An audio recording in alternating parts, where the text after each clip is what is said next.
Time Podcast Network would like to mention our friends at the following: the Searcher and Hide Podcast, for mind-intriguing discussions about wrestling, movies, Bigfoot, aliens, and everything in between.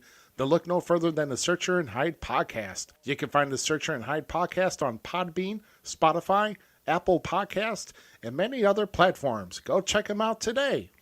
And Outside the Ring STL. Join Shaft, Lucy, General Vader, and others who share their love for professional wrestling as they talk about their recent shows from major promotions, all independent promotions around the St. Louis area, and even talk about great moments in St. Louis professional wrestling history.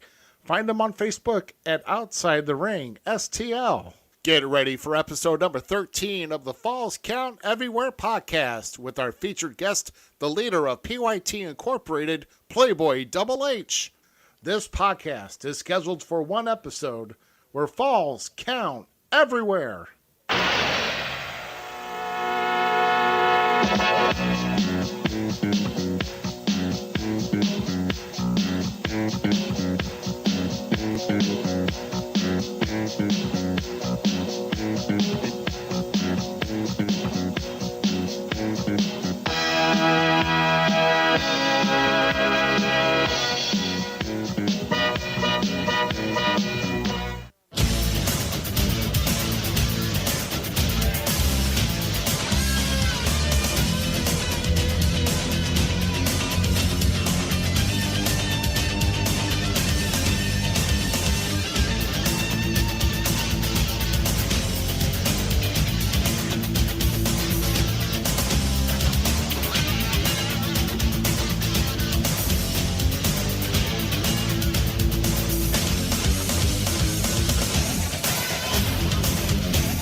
We thank all of you tuning into tonight's program here on the Lime Time Podcast Network. Before we officially begin, we pay honor, respect, and salute the greatest nation in the world as we play our national anthem. Oh, say can you see by the dawn's early light what so proudly we hailed at the twilight's last gleaming, whose broad stripes and bright stars through the perilous fight for that ramparts we watched were so gallantly streaming, and the rockets' red glare, the bombs bursting in air, gave proof through the night that our flag was still there.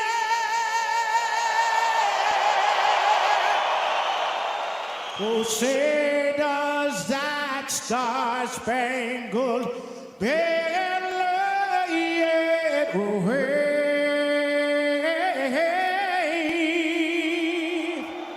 o'er the land of the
All right, it's that time of the week. It is your Thursday night ritual here on the Lime Time Podcast Network. Thank you for all who are joining in tonight and watching on Facebook. And, of course, we are also on YouTube.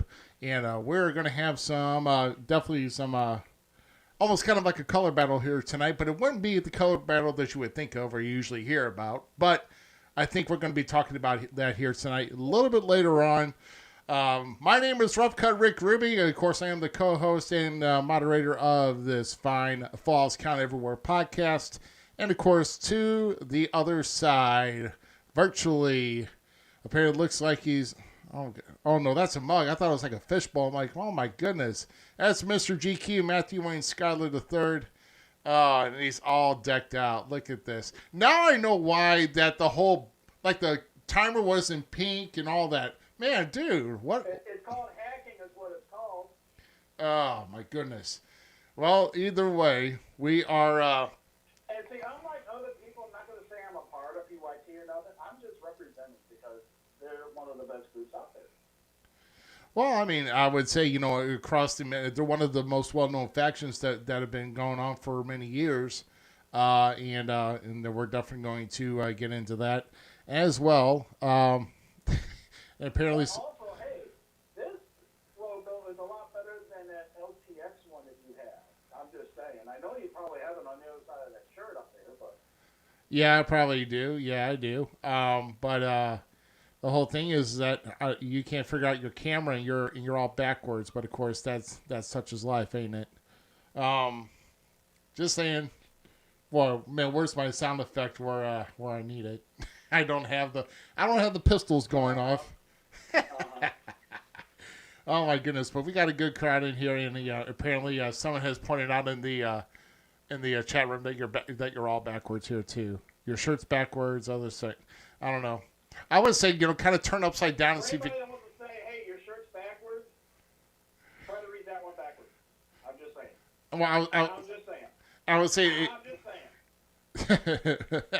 And and you can also try turning yourself upside down and trying to read it, see if that works too. So I mean, it might work, but anyway, we're gonna go ahead and we're gonna dedicate this whole night here to our featured guest of the evening, who is joining us who is waiting patiently to join us on the phone.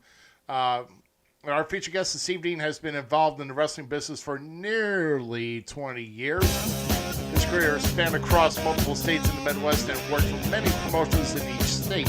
For most of his time in the business, he's headed one of the most notable factions of professional wrestling across the bi-state area. Of course, that is PYT Incorporated. Initial members included a professor and a flamboyant hairdresser, but now his manager, Pippin Bundy, along with Virgil Holmes, helped lead the company to success by acquiring the best wrestling talent they've seen around. Ladies and gentlemen, let's give a false count evermore welcome to this evening's featured guest, Playboy Double H. Double H, how are you doing, bud? Hey, what's going on, man? He's talking to you, Ruby, just so you know. Wait. I'm talking to you too, you bald-headed freak. Hey, I'm the one that bought your shit, so I would shut up about you. Hey, you're the dummy. Hey, you're the dummy that gave you your money, so I'll take anything that's money-wise. Just ask Blondie. I took it out of his wallet anyway, so. Hey, we'll take money any way we can get it, because, well, then again, we don't really need money, though, but, hey, we'll take it if you want to be the loser to pay us for it, so, hey, whatever. Taking money, wow. Well, we're going to have fun here tonight. Hey, Ruby, it's better. Ruby, it's better. You want me to take your money or you want me to take your wife? I can do either one, so. Well, he ain't got much of either, so. Well, wait a minute. Now, that's wait true, a minute.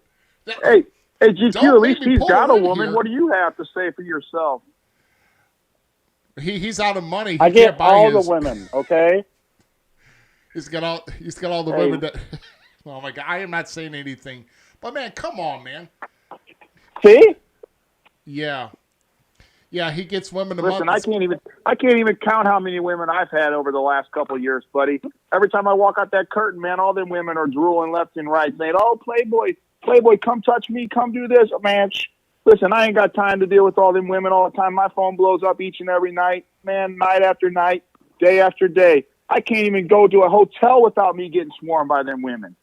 Yeah, well. Well, the reason they were drooling is because they're usually old and missing teeth at most of the shows we've all been to. I mean, so, I was going to say either that or they. Oh, hell, is it starting already?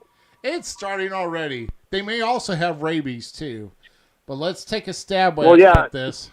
Hold on a second. Your ratings have probably skyrocketed as soon as people found out Playboy was on your show. I'm the one who's got this show actually out and going now. Look, I've been the talk of the whole entire week all over Facebook, all because my picture's posted on your podcast. Well, yeah. That's for sure. I tell you, that's probably been the most heat we've got for our show. Yeah. What's new? Hey, haters are going to hate. People are going to love me. They all love me, especially when I hold the belts everywhere I go. They love to hate me. Yeah, well, We did have a call. I guess I took too long to answer it. I forgot I changed the timer on that a little bit, so I guess I'm gonna have to be very quick on the draw. But anyway, It could have been Blundy. He was using rotary dial. well, I was using. Hey, watch. Hey, don't. Hey, that Baldy. You don't be talking about Blundy like that. I'll come over and knock that cue ball right off your head. Hey, he at least he get a nice 20 for it if he turns it into an antique shop. It'd be all right. Some people may need it. Some simpletons still need a rotary, so it's all right. I will say though, so far looking at it, our live viewing numbers is probably the most we've had since the Danny Ice show. So Yeah. Oh, crap. Well, what can I say? It is Playboy Double H. I mean, that right there itself is going to skyrocket your podcast ratings just by saying that name. Anywhere that Playboy Double H's face or name is on a poster, that place sells out in a matter of seconds to minutes, just like that, baby. Yeah. Well. So I just want to let whoever's been calling. So I'm sorry, but that time. Here we go. Third time's the charm. Is it the same number? It's the same number. Okay. Here we go. Make sure we get this all turned up here. I want to let whoever's been calling. All right, make sure you turn the radio down, whoever's calling. So you got the Falls Count Everywhere podcast with myself, Mr. GQ, and Playboy Double H. Who's this? I want to let whoever's been calling. All right, make sure you turn the radio down, whoever's calling. So you got the Falls Count Everywhere podcast. All right, guys, let me tell you something. I'm going to tell you right off the bat. When I'm starting hearing it's starting early. When I start hearing the backlash, you've got to turn your radio down, cut your volume or something. If you're watching, we want you to watch, we want you to listen.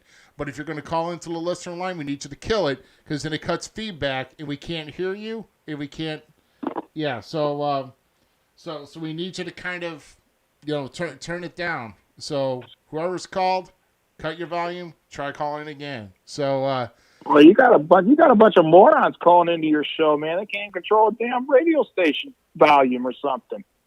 That's them who can't control their volume, and it's up to Facebook for the delay or YouTube for the delay on that. So, it's not me. It's not me. Hey. Here we go again. Oh my God. Try it again. You done messed up, Aaron! All right, you got the Falls Count Everywhere podcast. Who's this? Hello. Hello. Hello? Oh, who's this? Who you think this is? Hey, wait a minute. My pizza shouldn't be here in like another 10 minutes. I can't come up right now. Who is this? Who is this? Hey, I know that voice. That's the best manager in the independent scene today. Matter of fact, Travis that is Cook? the greatest man. What? No, Travis Cook wasn't man enough and couldn't hold on to the great talent of Playboy Double H, and therefore I got a real man that took me to the gold, that took me to the top of the mountain in multiple organizations, and that is Pimp.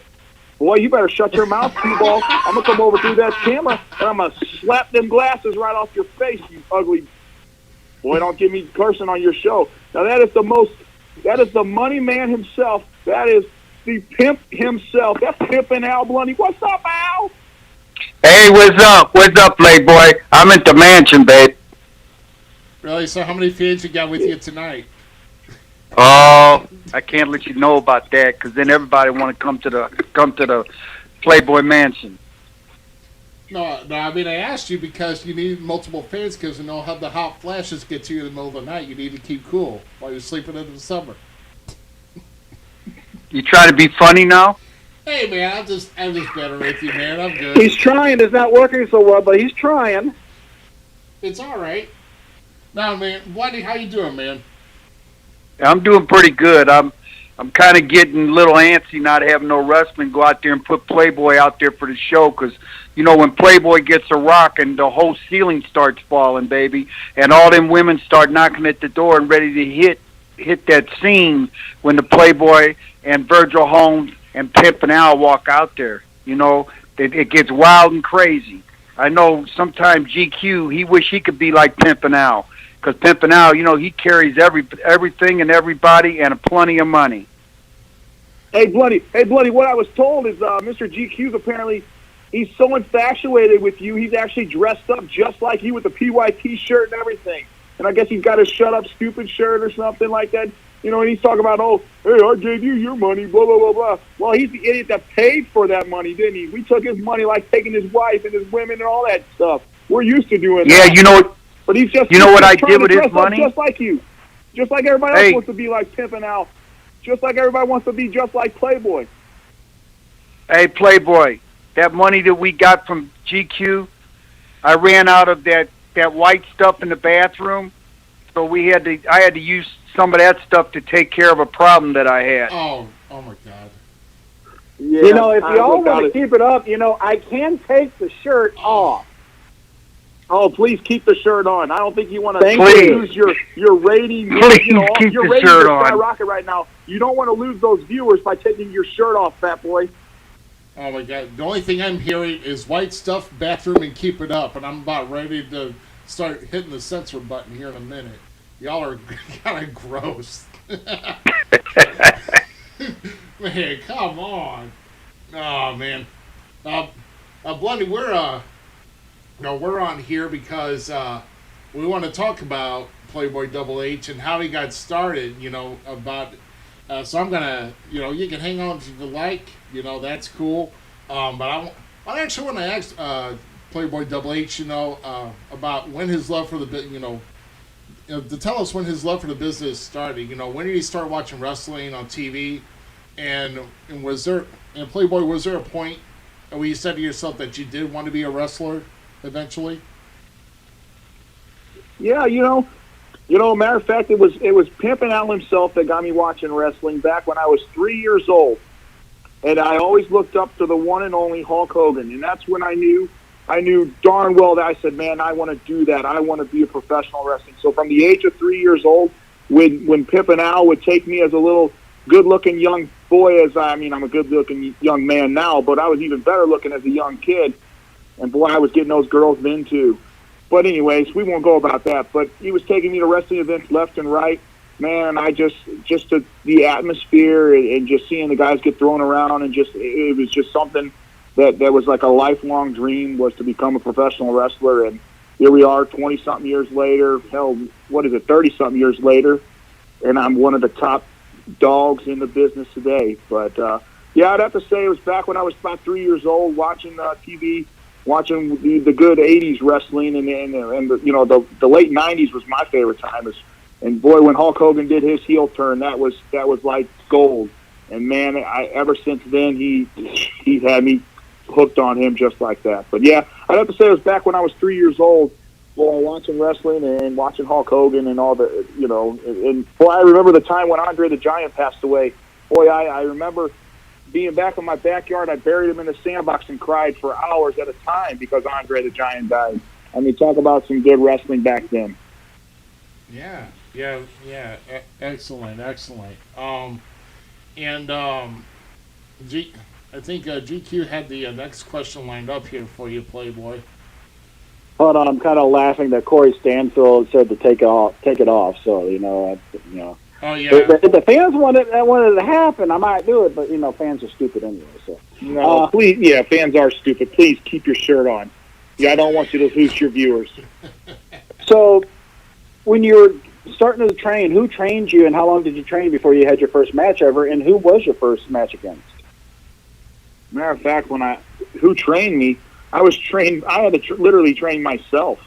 That's how. I mean, it was here and there. There was multiple guys that would come in there and say, "Oh, well, we're going to train it." But I did. I mean, I shouldn't say that I trained myself. There was guys that would come in and out of the training facility. But honestly, to be quite honest, I was one of the only ones to actually train myself. I actually came in that time and age where Hammer and Sickle and myself, we were all training in the old school wrestling back in a little old.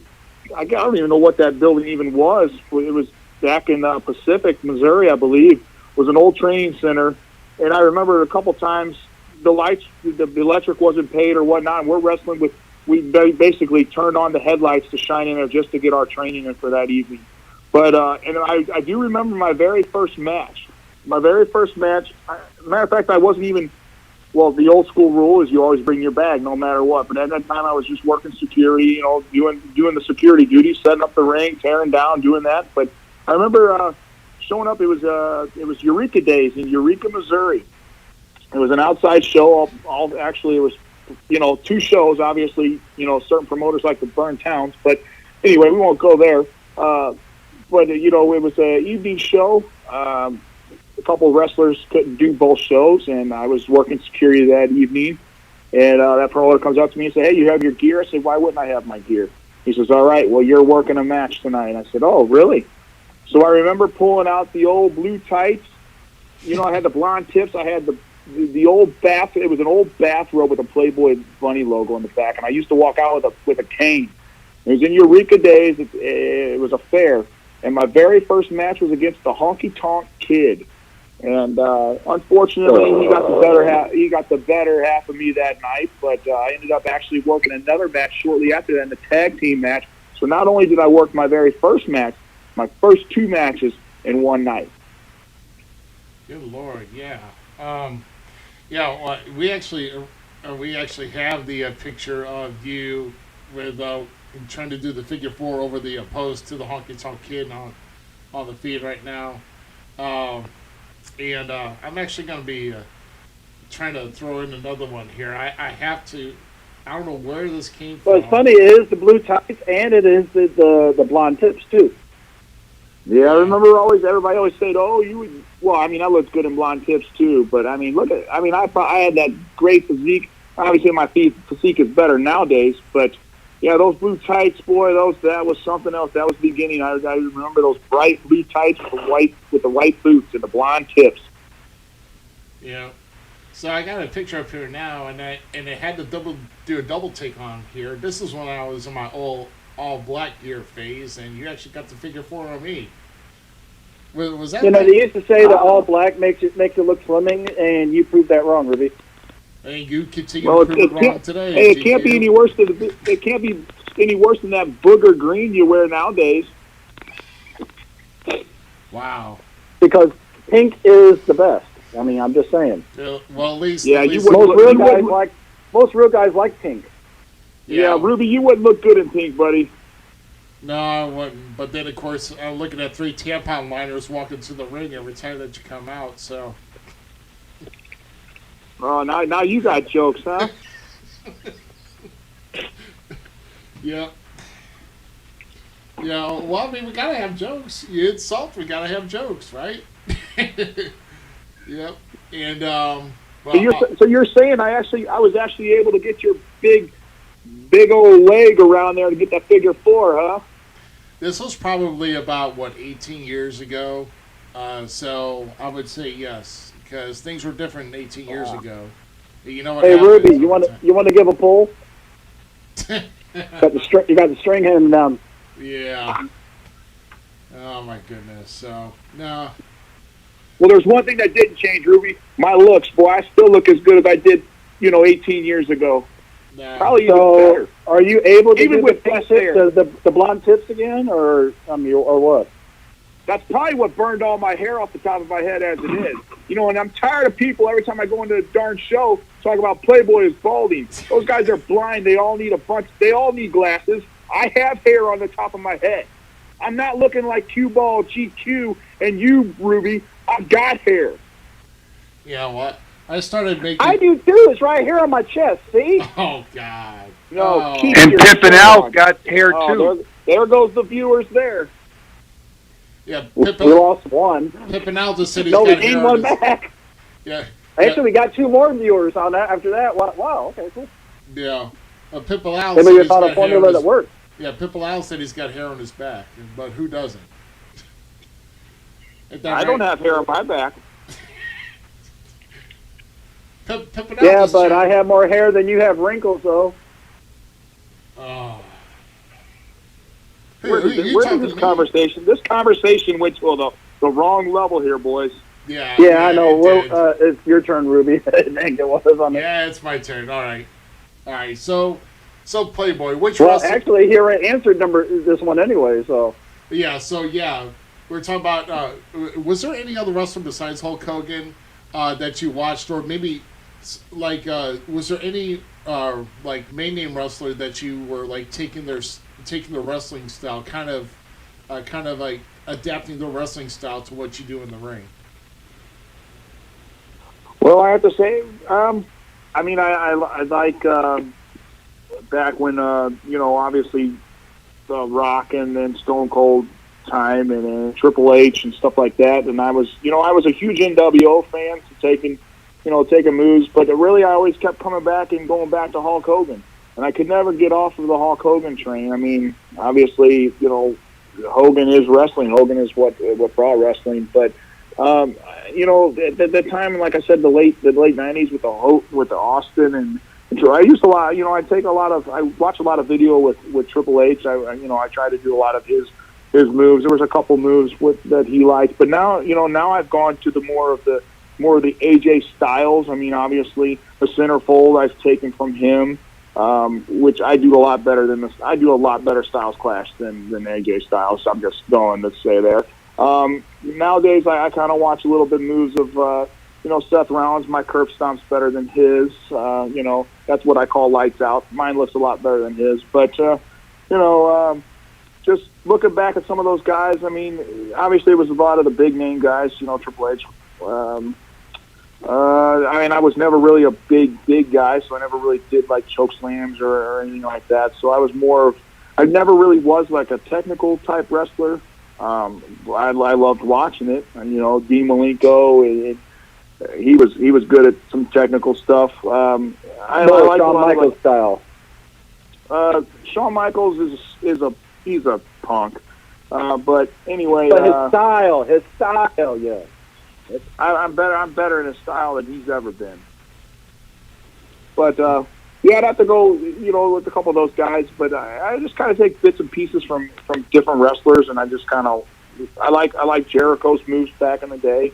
So I'd have to take bits and pieces from each guy, and I'd sit there and watch videos of each wrestler. I say, hey man, I want to try that the next. So obviously the next training session, I go back and we'd be doing moves on each other in the training center. So I just take bits and pieces from everybody and just kind of make it in my own.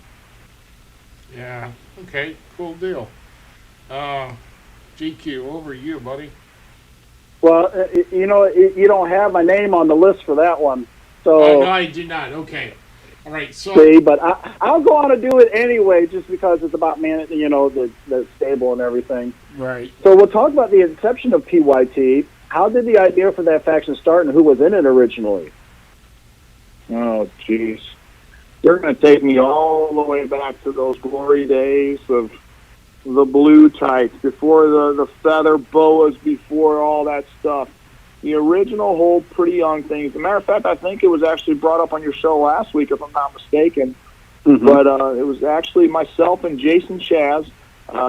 We were called the Pretty Young Things. We were managed by, well, now people know him as Travis Cook, but back there I believe it was Harvard Cornell III, I believe. I don't know. Yep. But And we're going to keep that name alive forever. Tag teams going in, and we had a good thing going. And like Travis said last week, is you get ideas out of nowhere, and you want to throw something that's already giving you money in the seats, and you want to throw certain individuals in there and say, oh, you need this gay hairdresser and this and that. And yeah, the Pretty Young Thing tag team kind of went out, and that kind of ruined everything. So, and then I actually had left wrestling for a while after that. A couple years later, I left wrestling. I said, I'm done with wrestling, hang up the boots. But I'd say, 6, 7, 8 years ago, I came back, and I've always liked to have the group mentality. But I said we need to make this.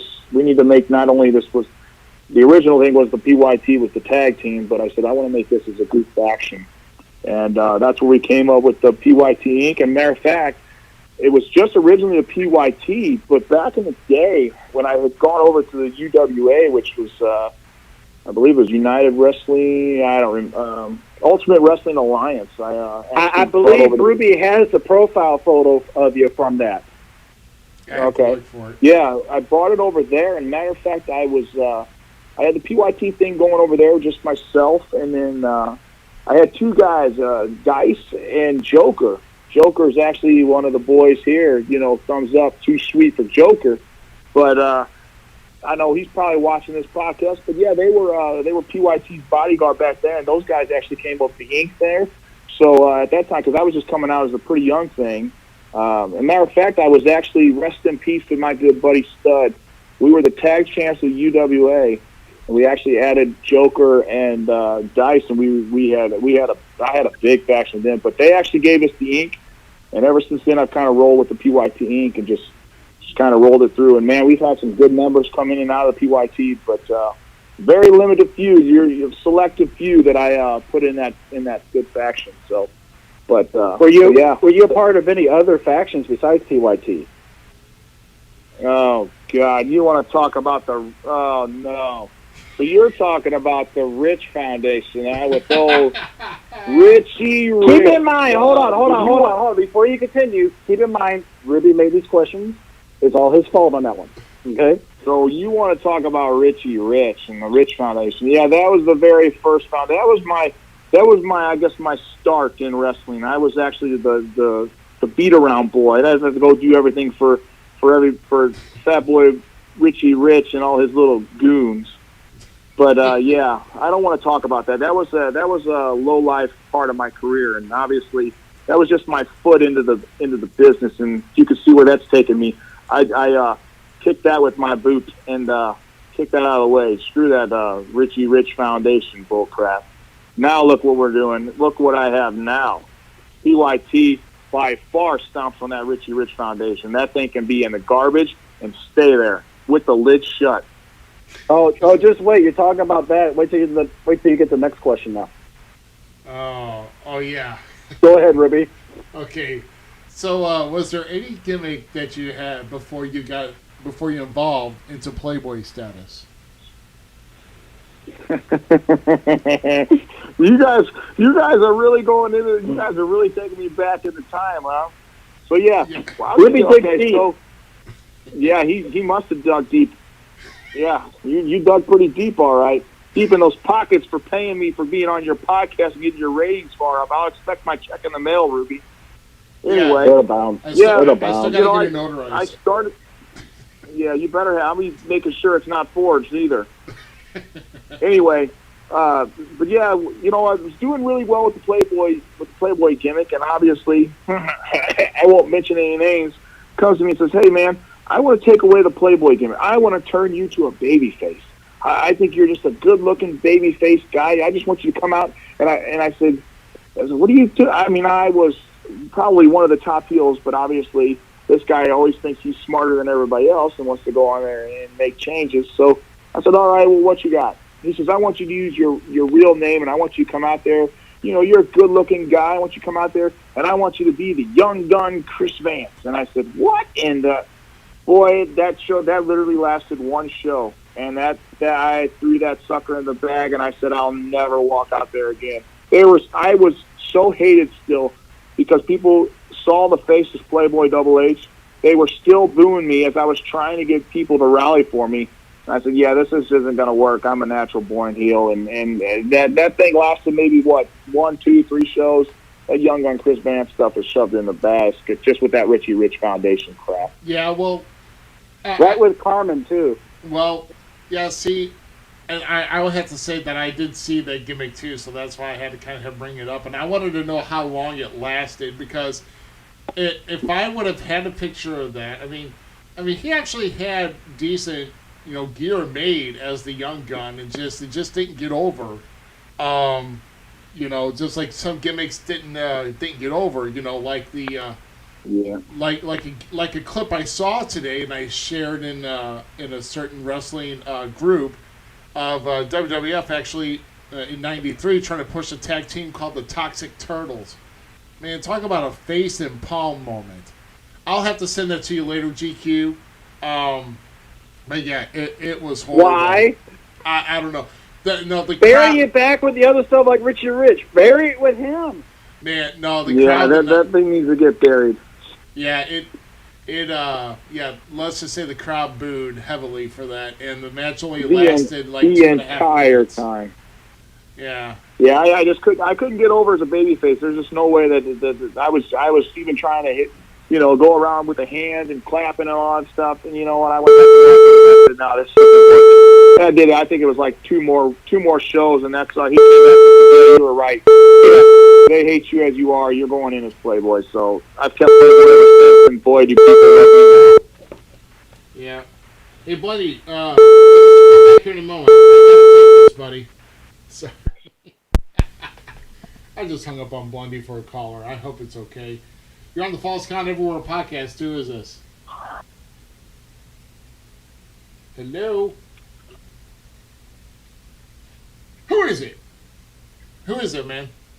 Who's on the line? This is Douglas O'Shea. Do I need to speak up a little bit louder for you? Does anybody not understand what's going on here? I've been listening to Playboy for the last 45 minutes too long about what he's done and what he's did. But you know what I did? I gave up a belt to go to IEW and get to the 8-man tournament. Whoa, no, where's my name at? So the only reason I'm calling now, and you better give me an answer, I'm going to be coming over to that radio station and smacking someone around. I heard you, Mr. GQ, might be the one in charge since Shaft is getting better.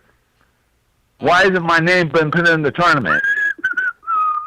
Boy, hey guys, does this guy follow me everywhere? He looks up to me or something. Hey, you know what it is, Ruby? I think he's still mad because I won Heel of the Year like 6 times in a row over Douglas O'Shea. I think he's still mad about that, and he just wants revenge on Playboy Double H. He's got to follow me everywhere. I'm gonna get the damn guy's a stalker or something. He's still mad about losing Heel of the Year for like 6 years straight back in like 20, 30 years ago. It's sad, Doug. It's sad. You are still holding that grudge because I called you a gay guy, and you got mad and hit me with that person when you were walking down that sidewalk one day. Don't be mad at me about that. I was telling the truth. Look at you.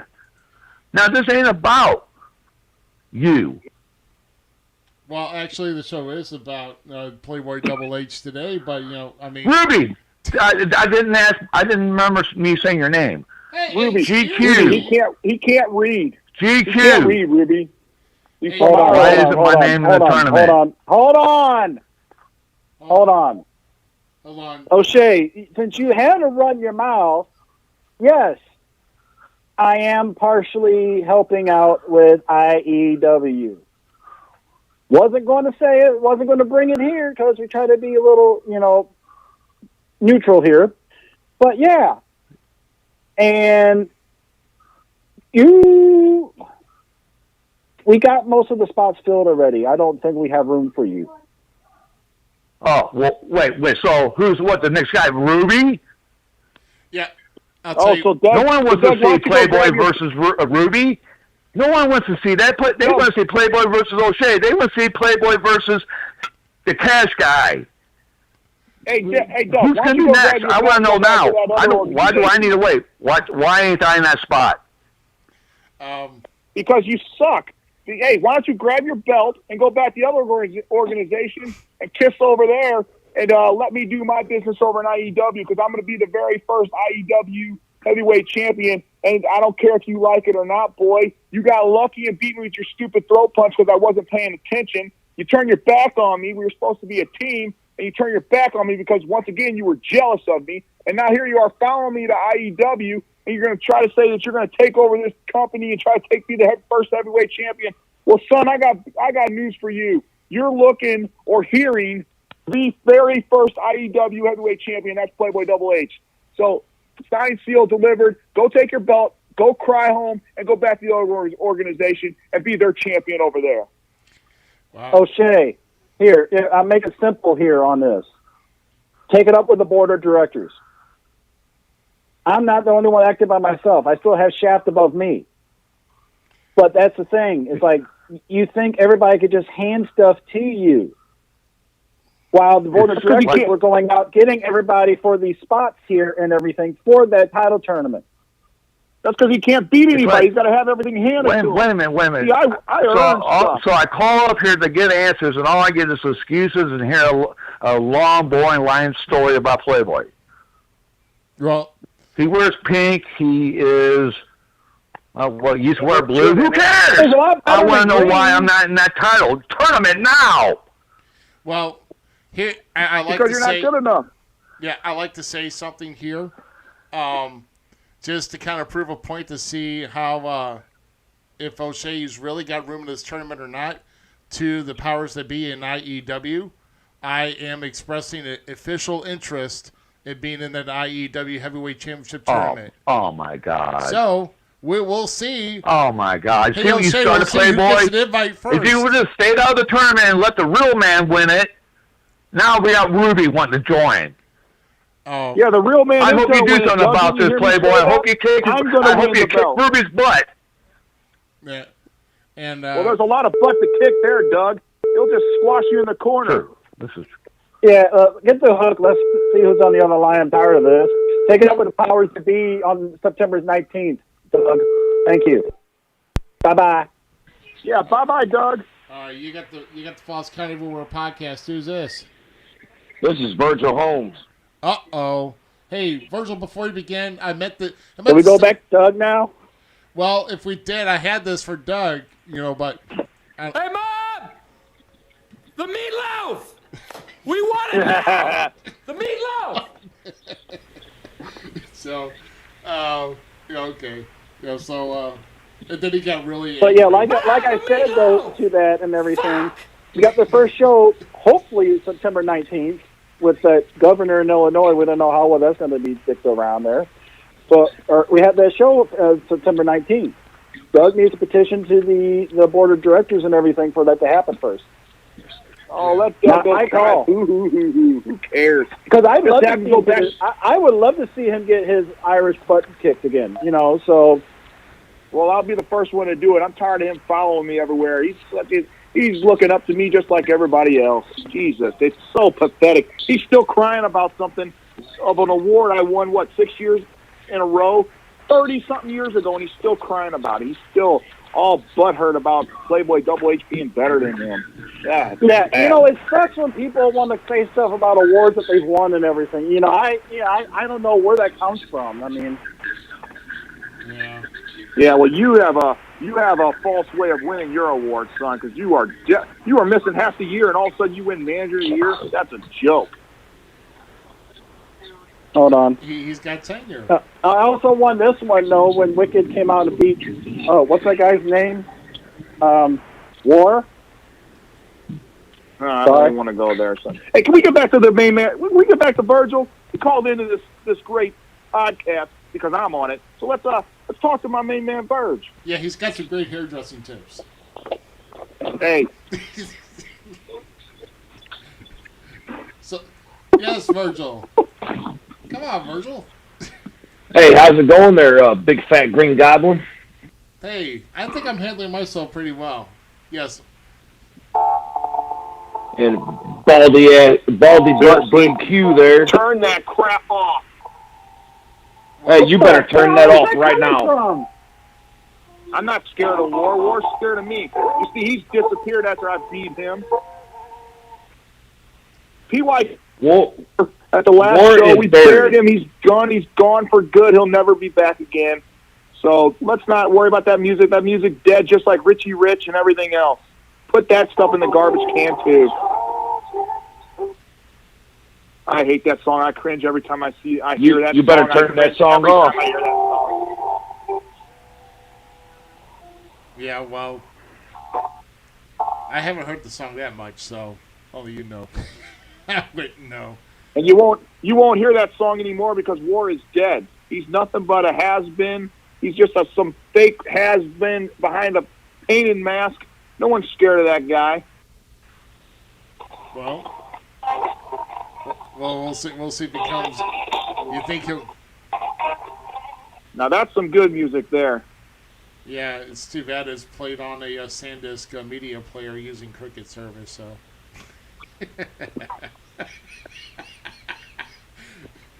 Oh my gosh. Hey, I don't order the radio coming from Wish, okay? Yeah. Okay. All right. Yeah, because you're all right. cheap. So real quick, GQ, I think we were left at around the middle part with the promotion question. Did you? Yeah, we didn't get a chance to talk about that because because they already brought up about the IEW stuff. Yeah. But so what promotions have you worked for throughout your career, and what was your favorite promotion? I worked for RCW, WPW, UWA. I've worked a couple shows at South Broadway. ACW. What else? ACW. ACW. Yes, ACW. Matter of fact, ACW, I was the very first two-time heavyweight champion up until Brian James got his fluke win at Melville High School, all because that darn Miss Hyde was so infatuated with my kiss on the lips, I got distracted, and Brian somehow got a pin out of that. But I won't go there. But I was the very first two-time ACW heavyweight champion. Just know that. As a matter of fact, at one time here this past year, I was the heavyweight champion in 3 different organizations. Not many wrestlers can say that, can they? All at one time. I was on top of the mountain, and I will stay at top of the mountain. But at one time, I was the heavyweight champion in 3 different organizations at one time. Who can say that? Not Ruby. Ricky Cruz. Ricky Cruz. Now, that is one guy I would like to work in a match before he hangs him up. That I would really enjoy working Ricky Cruz. But let's see, where else? Wrestling for a Cure. I wrestled. Wrestling for a Cure, but I don't know if that's really like an actual organization. I mean, I guess it is like an organization, but they got their own wrestled. Oh yeah, that's true. Yeah, Wrestling for a Cure. Yeah, that was up there in Springfield. But yeah, it's been. I'd like to extend. There's some stuff going on in my personal life now that's hopefully going to be taken care of here in the next couple of weeks or so, like that, the next month, and hopefully the stupid COVID stuff is over here pretty soon, and I'm going to expand. Playboy Double H's schedule has just been wide open to explore all over the states, so that's going to be huge because I'm going to get that Playboy name out there. PYT's going to be well known all over the states, so I'd like to branch out just outside of the Midwest. So that would be nice. By the way, they want to point out your biggest fan. Brenda Talley is listening right now, watching the show. Just saying. Oh yeah, she loves Playboy. She loves Playboy. You know who actually she really loves Blondie. That's who she loves. She loves Blondie. Well, they all belong in the home, so. Oh. Well, yeah. I mean, hey, they're all in one home, so. I don't want to know about that. I don't want to know about that. Oh my God. We have a call coming in. Let's go see who's on the phone now. Well, I don't know. These are probably the most phone calls you've had in a long time on your show, huh? It's only because of my presence. No, the Danny Ice show, we had a lot of calls from one person. Yeah, that's because he was drunk. But anyway, I don't know. It beeped one time and it didn't. Usually keeps beeping, so I don't know. I got to get it better. I don't know. Or screw it.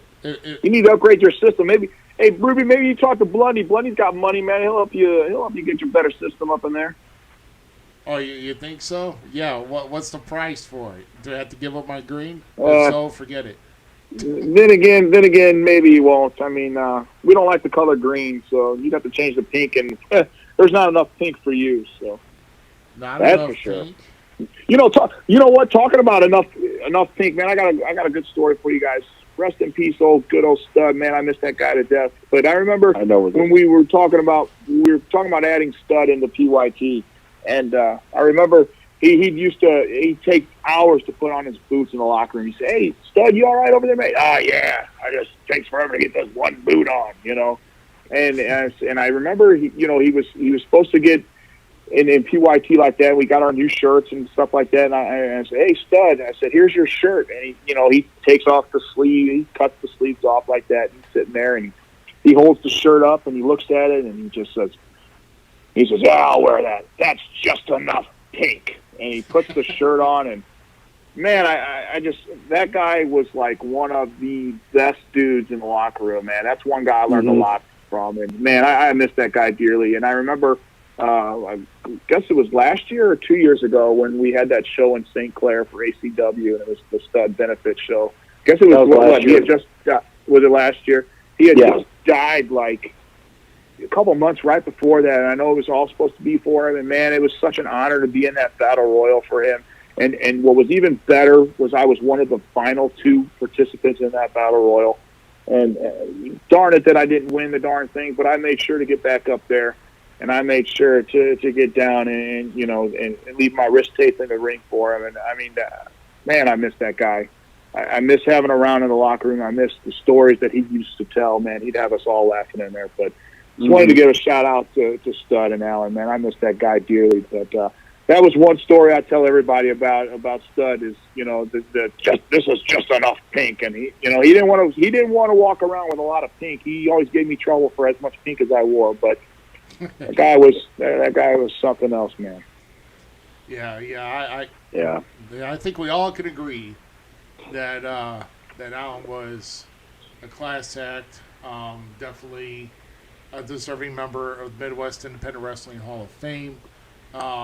And just a lot of great stories that a lot of the guys in the business that have been around for a while have got about him, and you can't really say anything. I mean, no one's got really anything bad really to say about the guy, and deservedly so.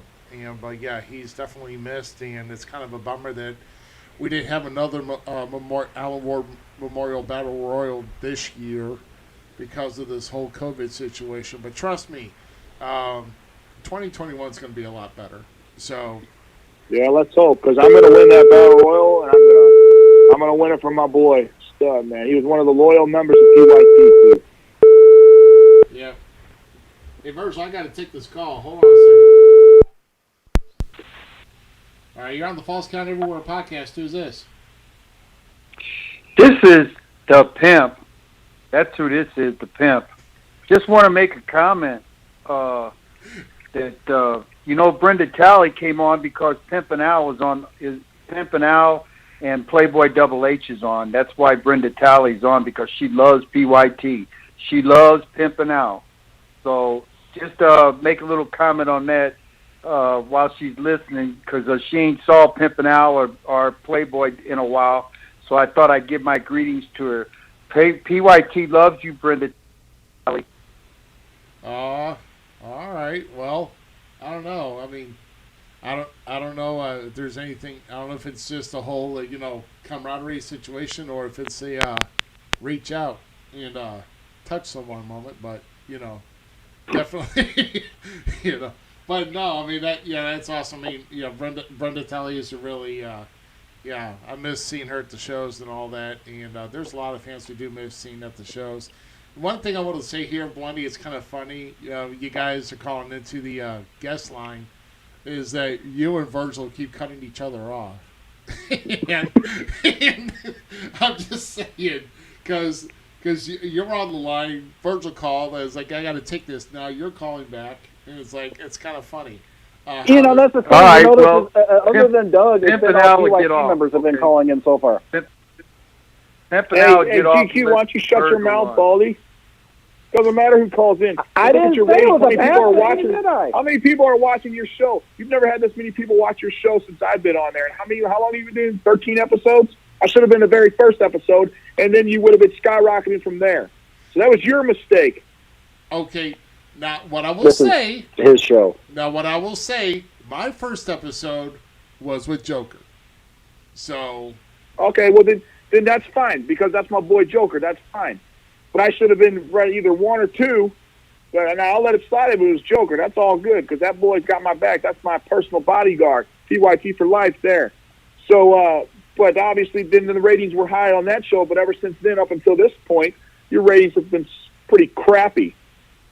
And I've tried saying this should bring you on to begin with. I've had your shirt on here quite a few times and say, no, you should put this guy. But no. Really, hey, I don't want to know. Hey, GQ, I don't want to know what you do with my shirt, okay? That's something that needs to be behind closed doors. He needs to keep it on. That's all you need to know. But here's once it leaves our stand and our table, that's on you, buddy. Yeah. We have somebody in the chat room saying that you need to calm down. Who? The guy's name, Aaron Wallace, told you to calm down. That kid needs to go to sleep. Isn't it past his bedtime? He's still talking about something that happened, 3-4 years ago? Come on, dude. Yeah. Move on with something else.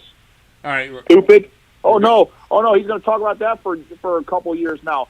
Stupid. I call everybody stupid. Doesn't matter. Ruby's stupid. GQ's stupid. Hold on, here we go again. Here we go. Another PYT member, I bet. All right, you got the Falls Count Everywhere podcast. Who's this? Hello, you've got the Falls Count Everywhere podcast. Who is this?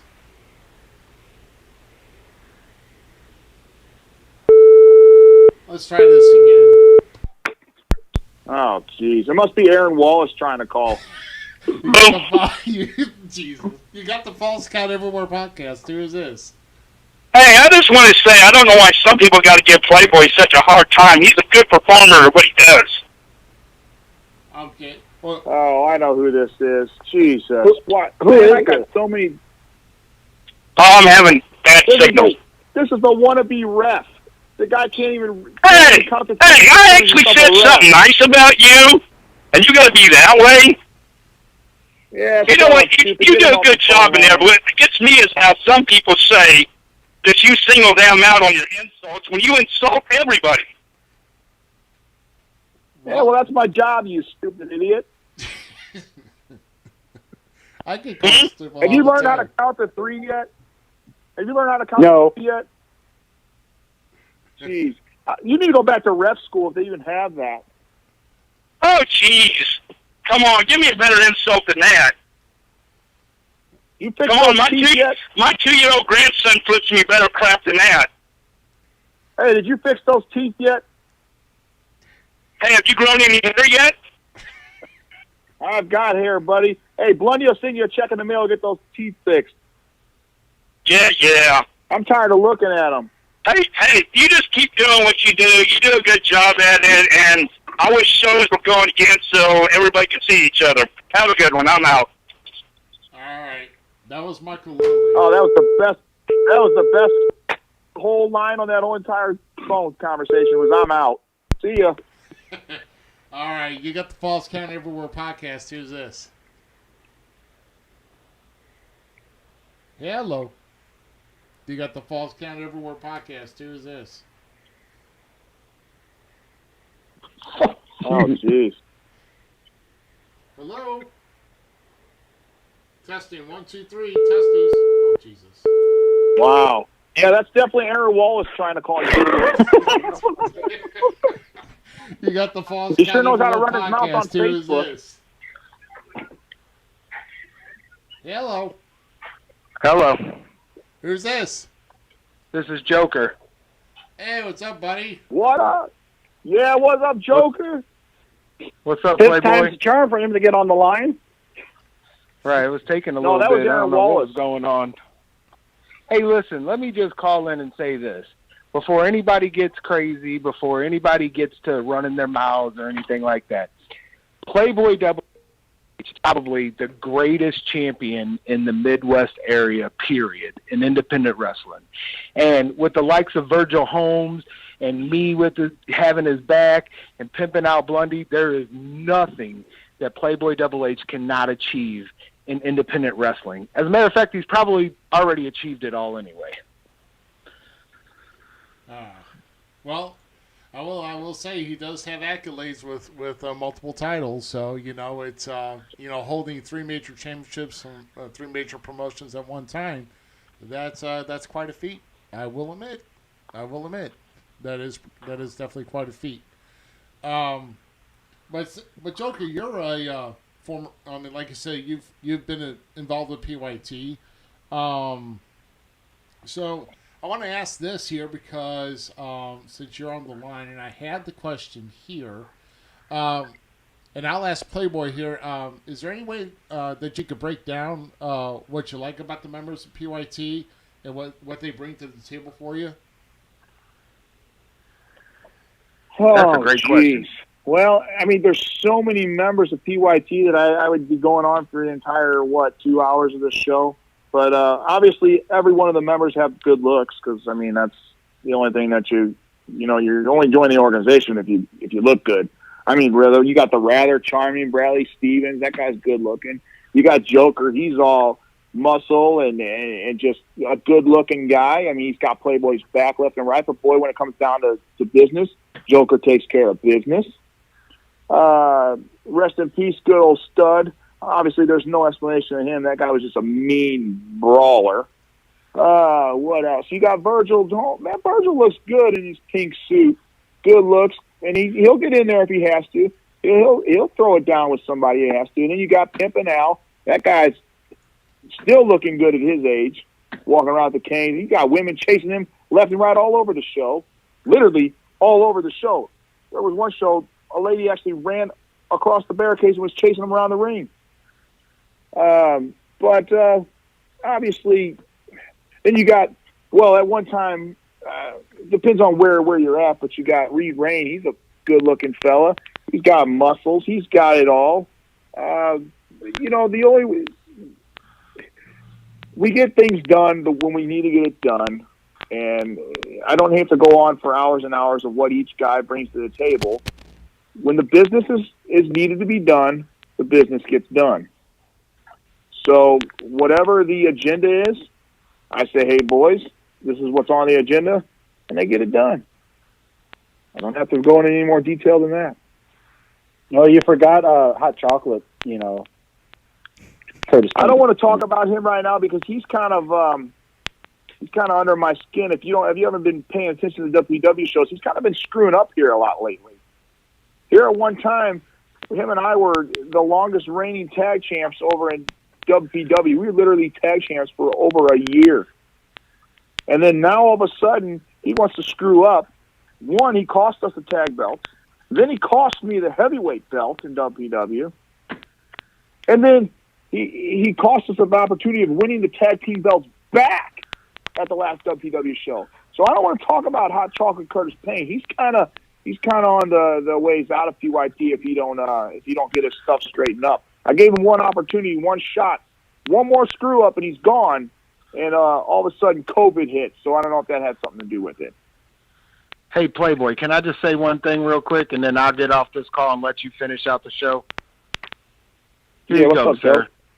At the end of the day, it all comes down to this. PYT is excellence throughout independent wrestling.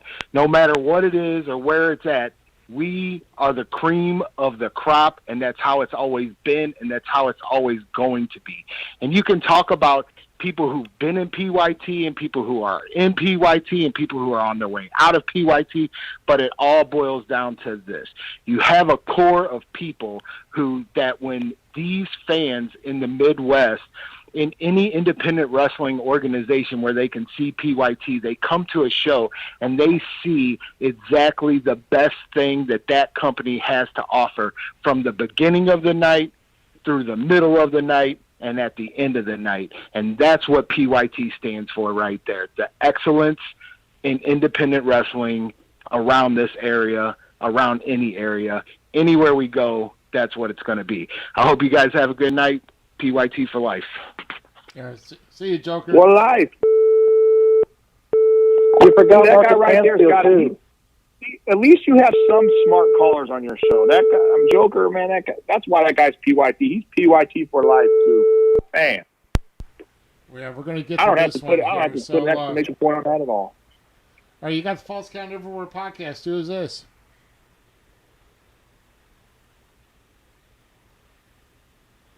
Is this Aaron Wallace still trying to call in? Jesus Christ! Isn't it past his damn bedtime? Let's here we go. Let's try this again. All right, you got the False Count Everywhere podcast. Who is this? Oh, this is Aaron Wallace, Playboy's arch rival. I'm out. Oh Jesus! It's time to hang up and go bye-bye. Don't you hang up. Geez. Don't hey, you hang up. You I swear. I just want to say, Playboy, I warn you. You call me an autistic young man a coward. You call Roman Reigns one? Well, I got someone Yeah. who knows a lot about WWE. And are you afraid of the boogeyman? Ooh, I'm scared. Look, boy, anytime you go nighty-night, tired of listening to you on Facebook left and right talking about this, something that happened 2 years ago. If you brought Roman Reigns to WWE, I'd whoop Roman Reigns right in front of you and make you cry. Okay? I'll make you cry by whooping him. I'll make you cry by calling you stupid. So get off the phone lines, go nighty-night, and I'll see you in 2 weeks at WPW. How about that, buddy? Hey, I'm not You a can kid. bring your little, And you you can know bring the why? boogeyman. You You can know bring what Roman Reigns. TYP stands You can for? bring whatever you Tough, want. young Pepto, okay? Tough, young Pepto, TYP. Duh. When you got Norbert Hessler, indigestion, uptake, stomach, diarrhea. That's the new theme song of yours. Oh, That's going to be in your Well, you hand. can actually sing, can't you? Hey, don't lose your day No. job without one. Oh my goodness! Oh my goodness! Oh, and by the way, my friend Johnny Rocco said he loves wearing the WPW championship. Johnny Rocco. You know, everybody has the luck. Johnny Rocco got lucky and beat me. It was a fluke win. And it's awful funny that WWE won't put me back in my rematch with Johnny Rocco because they know I'd be the champion again. I guess they don't like ladies in their organization either. Well, Because you're Johnny going Rocco to got get your a fluke chance, win. but one stipulation. If you beat Johnny Rocco, you get the title, but if Rocco wins, you're going to have all your hair cut off. What? I don't know. I don't think that's a good bet at all. What if you put your hair on the line? I'd still look better than you, Aaron. That's the problem. Bald or not bald. Well, what about pimping out Virgil Holmes? Well, except for Reed because he's my buddy, of course. What about Virgil and Blondie? What about them? They're better looking Well, than you, too. they need to get their hair cut, too. Who doesn't? It's COVID. Boy, you look... Yeah, it's COVID, man. We can't share this. We got another call. We got another call we got to take. Get off the phone, stupid. By the way, PlayStation double. Good Lord. Hold on a second. God. You done messed up, Aaron! We got the Falls Count Everywhere podcast. Who is this? This is Reed Rain. Oh, Reed Rain. Everybody's coming out of the woodwork tonight. Hey, what's going on, man? Hey, man, I'm just calling in because, I've been watching and listening for about an hour, and I'm trying to figure out who are these asshats that keep calling in and saying all this freaking nonsense. What we actually need to be doing right now is taking in what Playboy Double H has to say and listening to his career and all the things that he's done over his career. And we got people calling in, O'Shea's calling in, this Wallace dude's calling in, all nonsense. They're all jealous. That's the problem. Well, Reed, we got somebody else calling in now, too, so... See, and somebody's got to interrupt Reed Rain when he's talking. That guy's got intelligence, too. Jesus. Yeah, well, hold on a second. Oh, they went away. But, Thank God. It's probably Aaron Wallace trying to call back to get on the show again. Aaron Wallace needs to remember that it's $5.99 per minute to call in. 109, 909, 9900. Hey, at least Reed Rain has something to say. Why don't these people just sit back and listen to me talk about my great career and how it's going to still extend, and one day I will be in the Midwest Hall of Fame. Just like I said, I made history by being a two-time, the very first two-time ACW champion, held three major titles at one time. I mean, come on, guys. Sit back, get a nice cup of tea, sit back, put your feet up, and listen to the great career of Playboy Double H. I mean, Reed Rain, man, see, Reed Rain and Joker and everybody like that, man, they got some brains. They like to sit back and listen to such a great career of Playboy Double H. But instead, you got these turds calling in like Aaron Wallace and Michael Lilly trying to interrupt this great podcast of Playboy Double H's career. So those little turds need to be flushed down the toilet and listen to what we got to say. Well, I think I know who was calling in, and I told him give us about a few minutes, and then we're going to maybe answer his call. So, but yeah, Reed. Yeah, that's a Reed. So what's going on with you, man? Hanging in there, man. Missing wrestling, hoping this stuff's gonna end soon, and miss everybody and want to get back to it. Yeah, I'm looking forward. I think we all can. That's one thing we all can agree on is that. Yes, we all can agree we need to be back in the ring. There are some promotions starting back up again, and ACW or debuting. Yeah, or debuting, right? Yeah.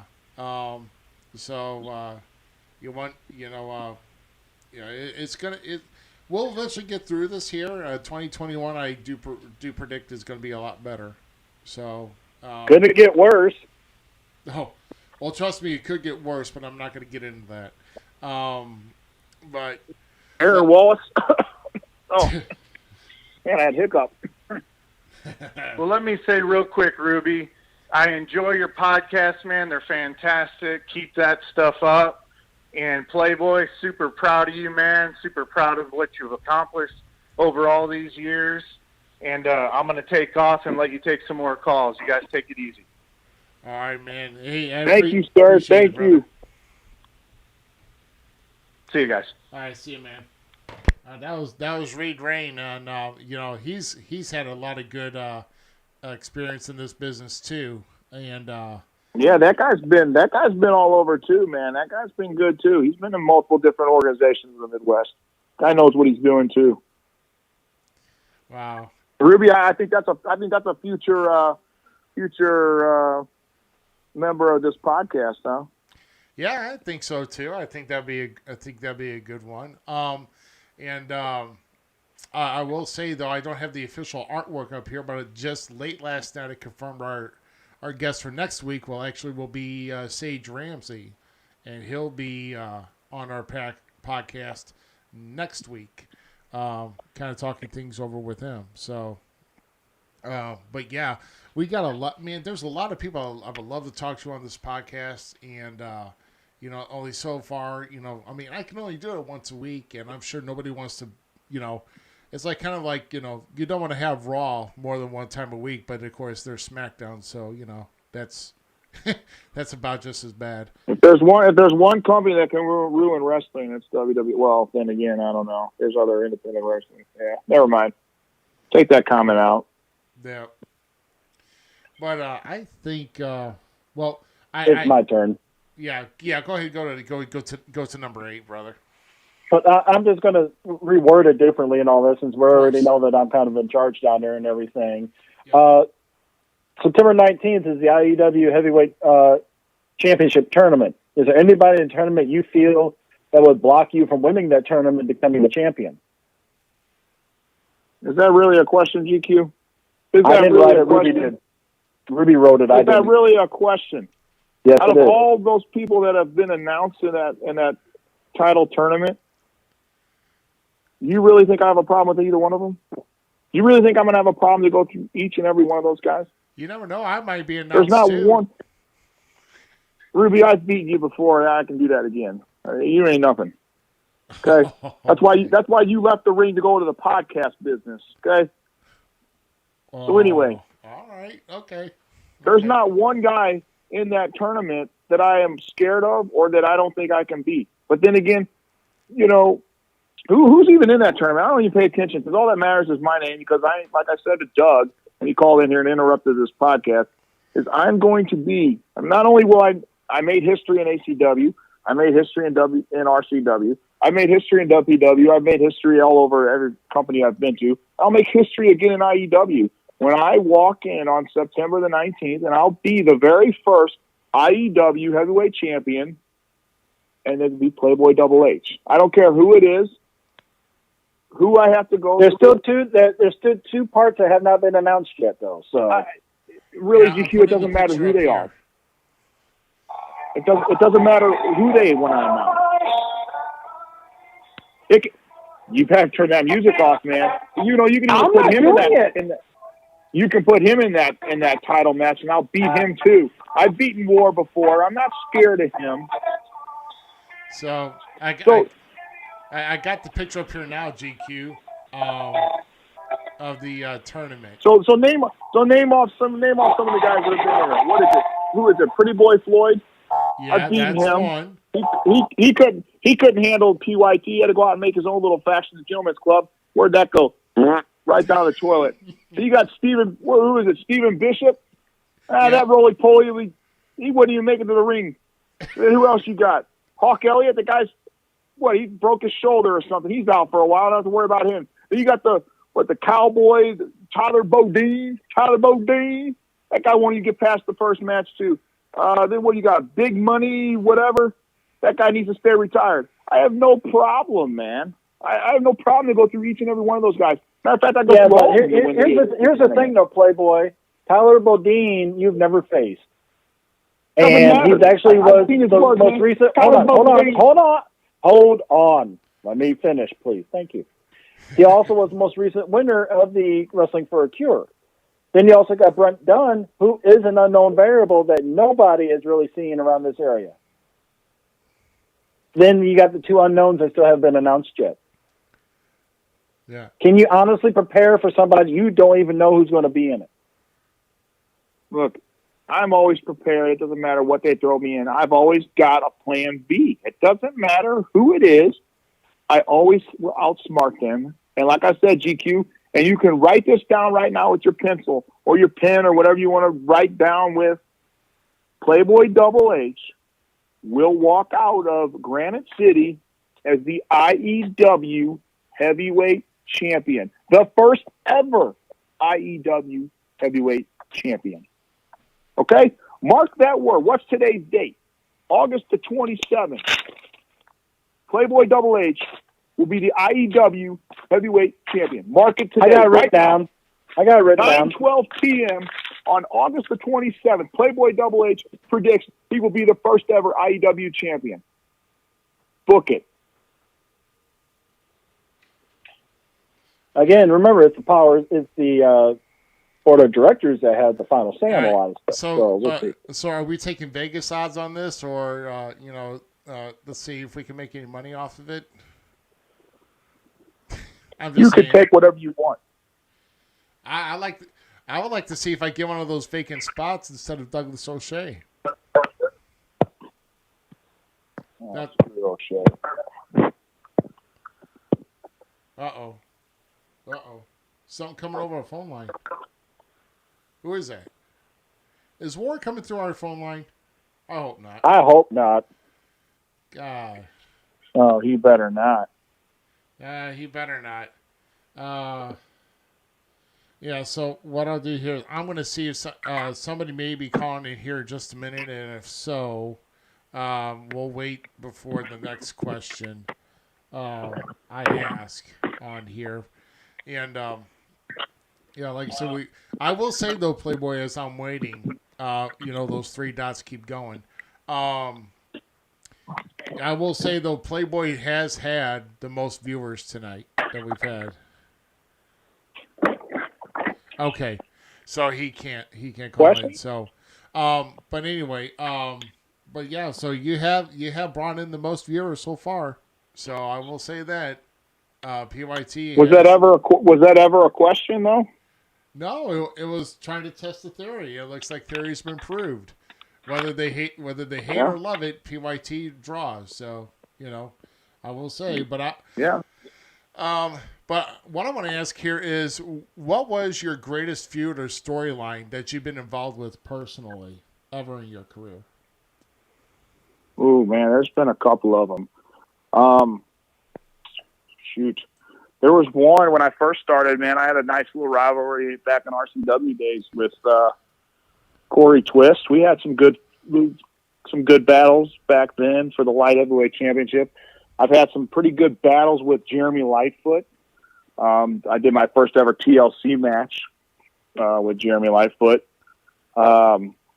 Most recently, probably the best little rivalry I had was with kind of with two guys. Was with the guy you've been playing the damn music about, War, or whatever he wants to go by, Chris Riot, War, whatever, and Wicked. But the there's been so many guys, but I think the most recent one would have to be the War versus Playboy. And what made that whole rivalry so fun is how the people really got into it. I mean, how that whole storyline was brought in with the wife and stuff like that, and how War was fighting for his family and Playboy was trying to take his wife and stuff like that, and actually ended in the Armageddon match and blah blah blah blah. But that was the most fun recent rivalry. But I know Jeremy Lightfoot and I, man, we'd have some pretty good battles throughout my young career, and Corey Twist was another fun one. You know, those man, Wicked's a scary dude. I tell you that right now. I beat him, but he's a scary dude. He's been fun. Man, let's see. There was a couple little rivalries. There was a little rivalry there just recently with Johnny Rocco, but that didn't really go too far. I can't really think of that. That's not what Johnny Rocco's best friend Aaron Wallace said. I mean, but that guy needs to go to bed. I'm so tired of hearing that name, man. I really do hope he shows up in a couple weeks because I'm gonna call him stupid right to his face. You all are gonna hear for it. You all are gonna hear. You guys are all gonna hear about it for the next 6-7 years. How I called him stupid right to his face. I'll call Roman Reigns stupid. I'll call the Boogeyman. You really think I'm gonna be afraid of the Boogeyman? Come on now, dude. Seriously, the guy brings up all these WWE, like he's best friends with the WWE superstars. Come on, dude. Them guys ain't got time to deal with you, man. Go on with yourself, dude. But anyways, I'm going to call him stupid right to his face. And then you're going to go cry and say, so Playboy Double H called me stupid. Well, I call everybody stupid. I call Ruby stupid. I call GQ stupid. Hell, I call my own kids stupid. Oh, my God. Oh, shoot. But speaking of kids, though, I mean, you're mentioning all these, feuds you have with Jeremy Lightfoot and with Corey Twist for the light heavyweight title in RCW. It make you feel old, man. I mean, I just saw on his Instagram the other day where his daughter is finally is starting to drive. If that doesn't make you feel old, I don't know what will. Dude, I'm telling you, man, I started wrestling when I was, 15 or so. I remember, as a matter of fact, I remember the very first time that I did the wrestling thing. It was an RCW show at Lost Valley Lake Resort when I saw you guys back in the day. Matter of fact, I think Ruby, you were the heavyweight champ at the time. Yeah, and man, Izzy, I remember Izzy Blackwell going. I mean, man, him and Big Daddy Boy, those two would just beat the living hell out of each other, man. I mean, just beat the brutal hell out of each other. But I remember sitting there. I was because my dad, Dad and I used to camp there all the time and stuff like that. And I'd say, "Man, pro wrestling's coming here." And I think you were the champion at the time. And I remember sitting there and I said, "Dad, I want to do this. I want to be a wrestler. I want to figure this out." And man, I remember blowing my dad's ear up that entire weekend. I want to be a wrestler. I think you guys had shows back-to-back days. It was like a Saturday and a Sunday show or something like that. And we ended up getting a hold of the promoter and talking to the promoter and doing that. And he says, "Oh, yeah, this is where we're going to go." And, man, ever since then, man, I guess I had to be like 15. And, shoot, I'm going on 36 now. So, I mean, that's a long time in the wrestling business obviously there was a couple of years there where I took off. But, man, you're talking – oh, man. I now that you're talking about it, I feel old. And then, my first couple rivalries, my first real rivalry was with, like, Corey Twist for the light heavyweight champ. That's actually when I, had a little bit less weight on me, but yeah, I mean, and then I went from Corey Twist to Lightfoot. I mean, there was times where we were going back and forth, and man, I'm telling you, man, there was some good times back in the day. It seems like it was wrestling every weekend. There's 2-3 times a weekend, man. Been doing this a long time, but a lot of good times. Yeah. Yeah, absolutely. I think GQ's got our next question, I should say. Is there any match that stands out in your mind as your most memorable match that you have wrestled in ever? Most memorable one? Yeah, like anything that really stands Apparently out not a lot if you didn't remember it. Yeah, I mean, anything that maybe, like saying that maybe that's probably the best match that you've ever had. I mean, it doesn't have to be for a title or anything, but just something that, that everything just rolled just right for that entire match, and nothing could top it. Well, I know it's like I'll go back to Jeremy and I had some real good chemistry. There was a lot of good matches we've had. Like that TLC match, man, we had a really, really good, brutal TLC match. As a matter of fact, I think Crazy Kid Curry was in. I think it was a triple threat tables, ladders, and chairs match. That was real fun. It seemed like everything was really smooth in that match. And then most recently, one I'd have to say probably that Armageddon match in Quincy with Wicked and War. It just seemed like we all. I would actually agree with that. I think we all really the chemistry between the three of us. I mean, we had been battling back and forth for probably a good 6-7 months. You know, obviously back and forth, and the whole War and Playboy storyline. But I think that match there, because I remember after we got out of we beat the living hell out of each other and we left. I mean, I think I left with a bloody face all over, due to that the cage door being slammed in my face. But I'd have to say that was probably the most recent match that I felt pretty good going into and actually leaving, and obviously leaving. I was disappointed because I should have won the belt.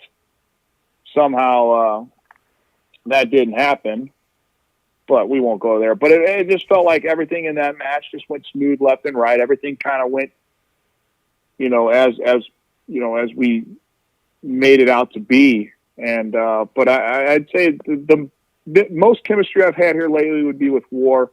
Back in my early days, I'd have to say it would be Jeremy Lightfoot. But obviously there's been matches in between, in different organizations I felt really good about.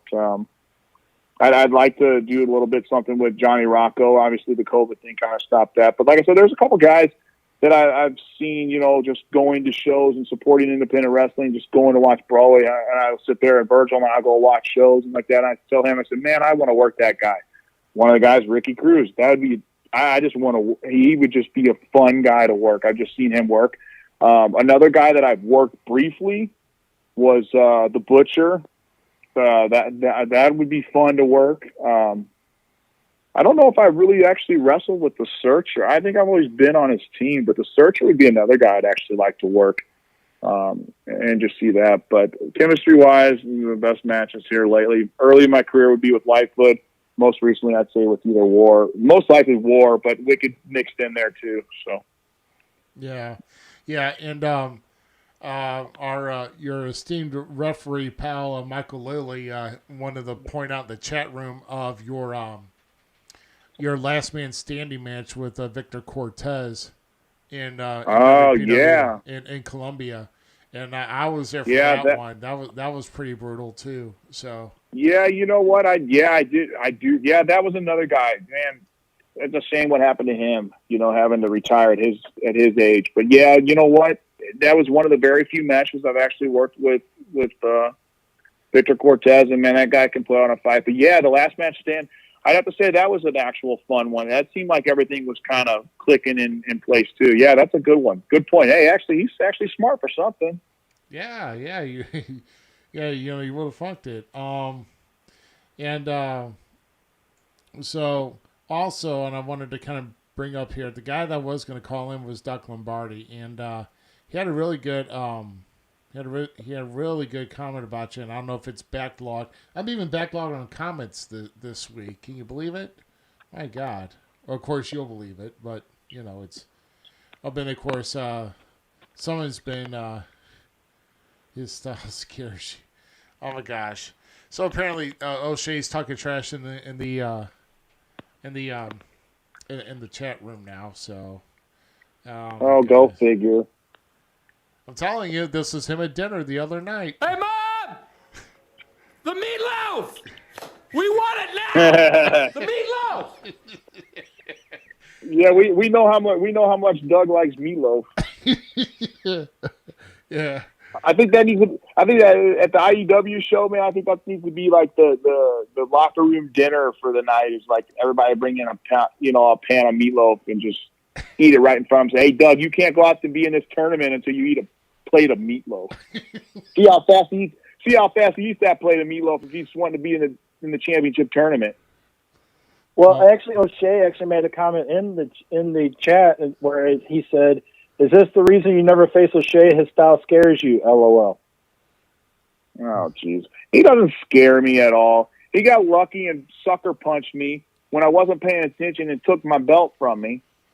And then all of a sudden he just, from what he says, he just left the belt and came over here. Well, why'd you leave the belt? You're not even guaranteed a spot, fool.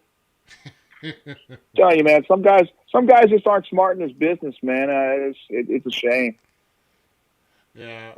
Well, who knows? Maybe we'll put up on the whoever wins the tournament. You know, if they've not been on the show yet, maybe they can come on the show and gloat how good they did in the tournament.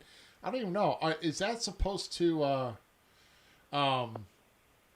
Real quick, GQ. If check on the producer side, that the Facebook feed is still going. Mine's still kind of lagging.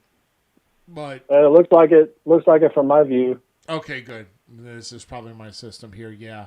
So O'Shea hates everybody. So he just said, he said, I hate you. So, no, what I was gonna say is that tournament supposed to be like? Is it going to be like the entire tournament that same night or same day, or do you know anything about that, GQ? It'll be that day. So the entire tournament's hopefully the show happens. Place. So okay, we're hoping that it's September 19th, but depending on what the governor says. So. Oh my gosh, yeah. Well, let's not get into that. Oh my goodness. We're getting that close to doing a show, and then again, doesn't that always happen on those big time shows too, where it's always something? I remember one of the big shows in Quincy, we got to hit with that stupid snowstorm, man, and I was so bummed out, man, when they had to cancel and reschedule. Matter of fact, I think it was that Armageddon match too. And man, I was pumped, ready to go, and it's like, damn, we got to push it back 2 more months, and man, it was upsetting. That's how it always goes with that stuff. And now this stupid COVID stuff, man, it's just like really ruined wrestling. Sucks. Yeah, I agree. So, I will say that Playboy Double H does have a lot of accolades. But is there any particular moment that stands out as your crowning achievement in your professional wrestling career?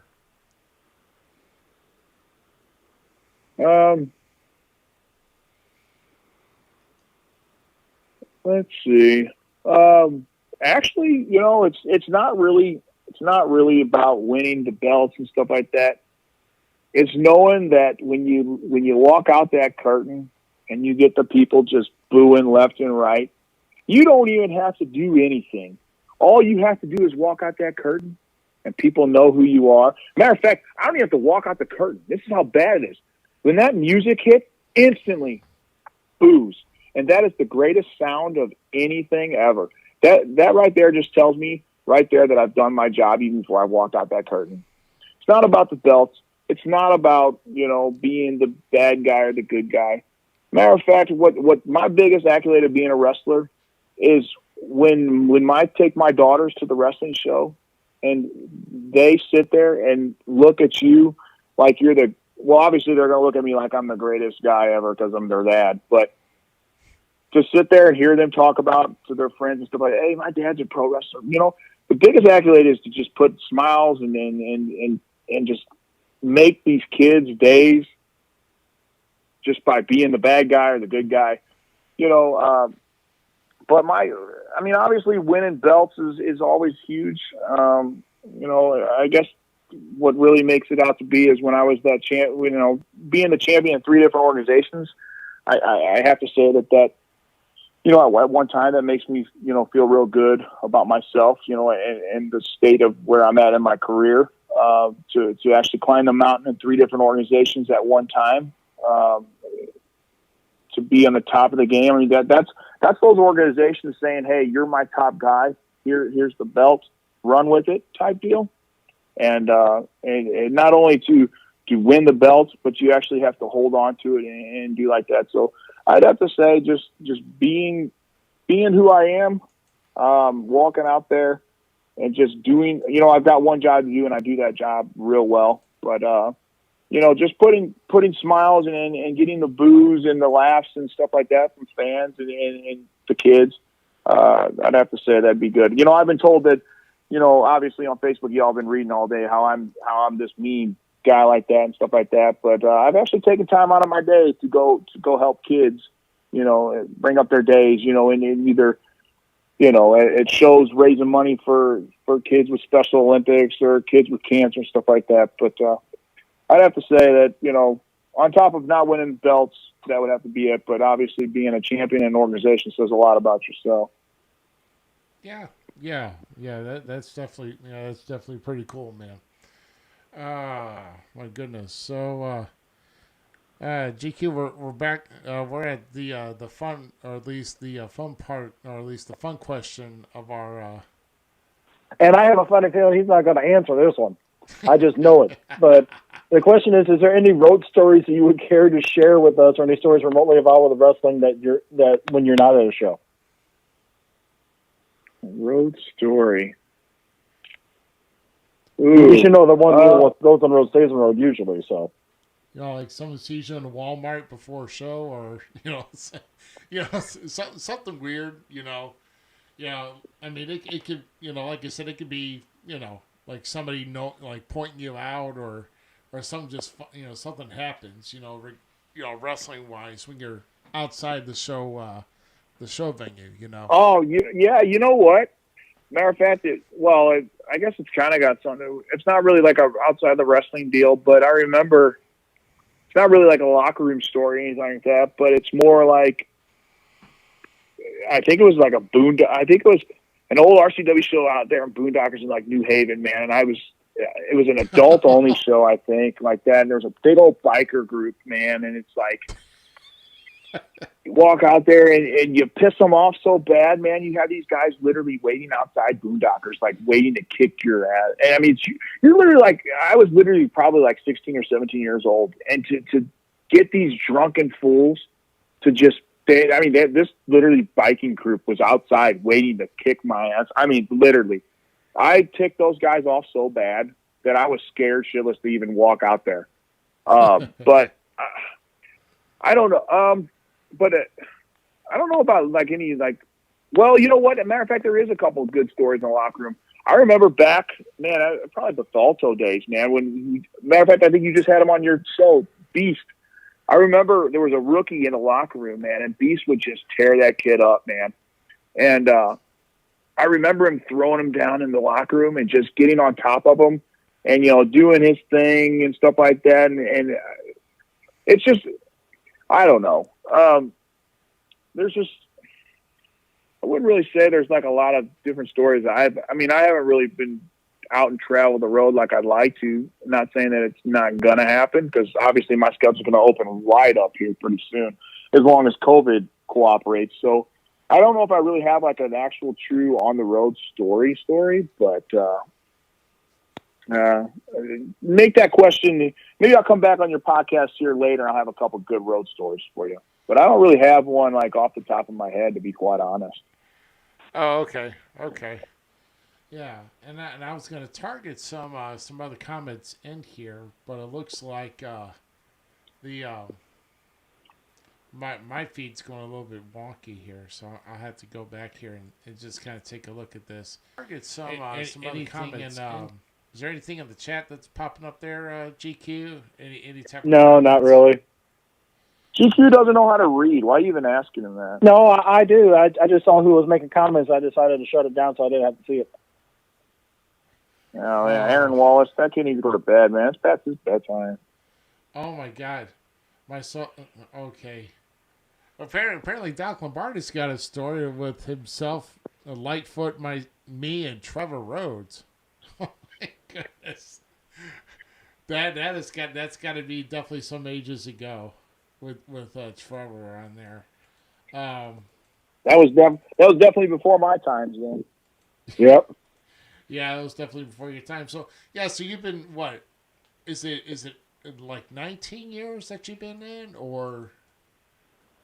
Let's see, I started when I was 15. I'm 36 now, so okay. It's been it's been about 20.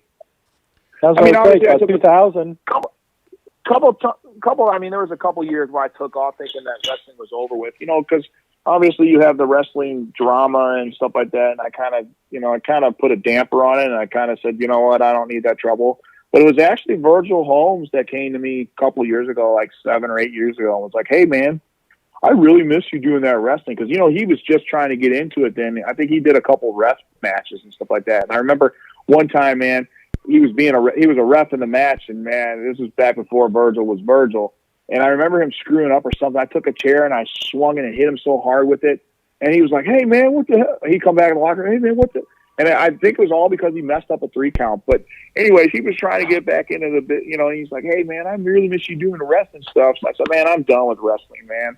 And all it took was one time to bring that suitcase out, open that suitcase, and just look at that Playboy gear. And it's like, I remember looking at him and giving that second look and like, all right, let's try it. Let's do it again. So actually, I have to say it was Virgil that got me back into wrestling. But yeah, I've been doing it for, God, probably 20 years or so. I mean, obviously there's a couple of years there with Take It Off, but I've always been there, but.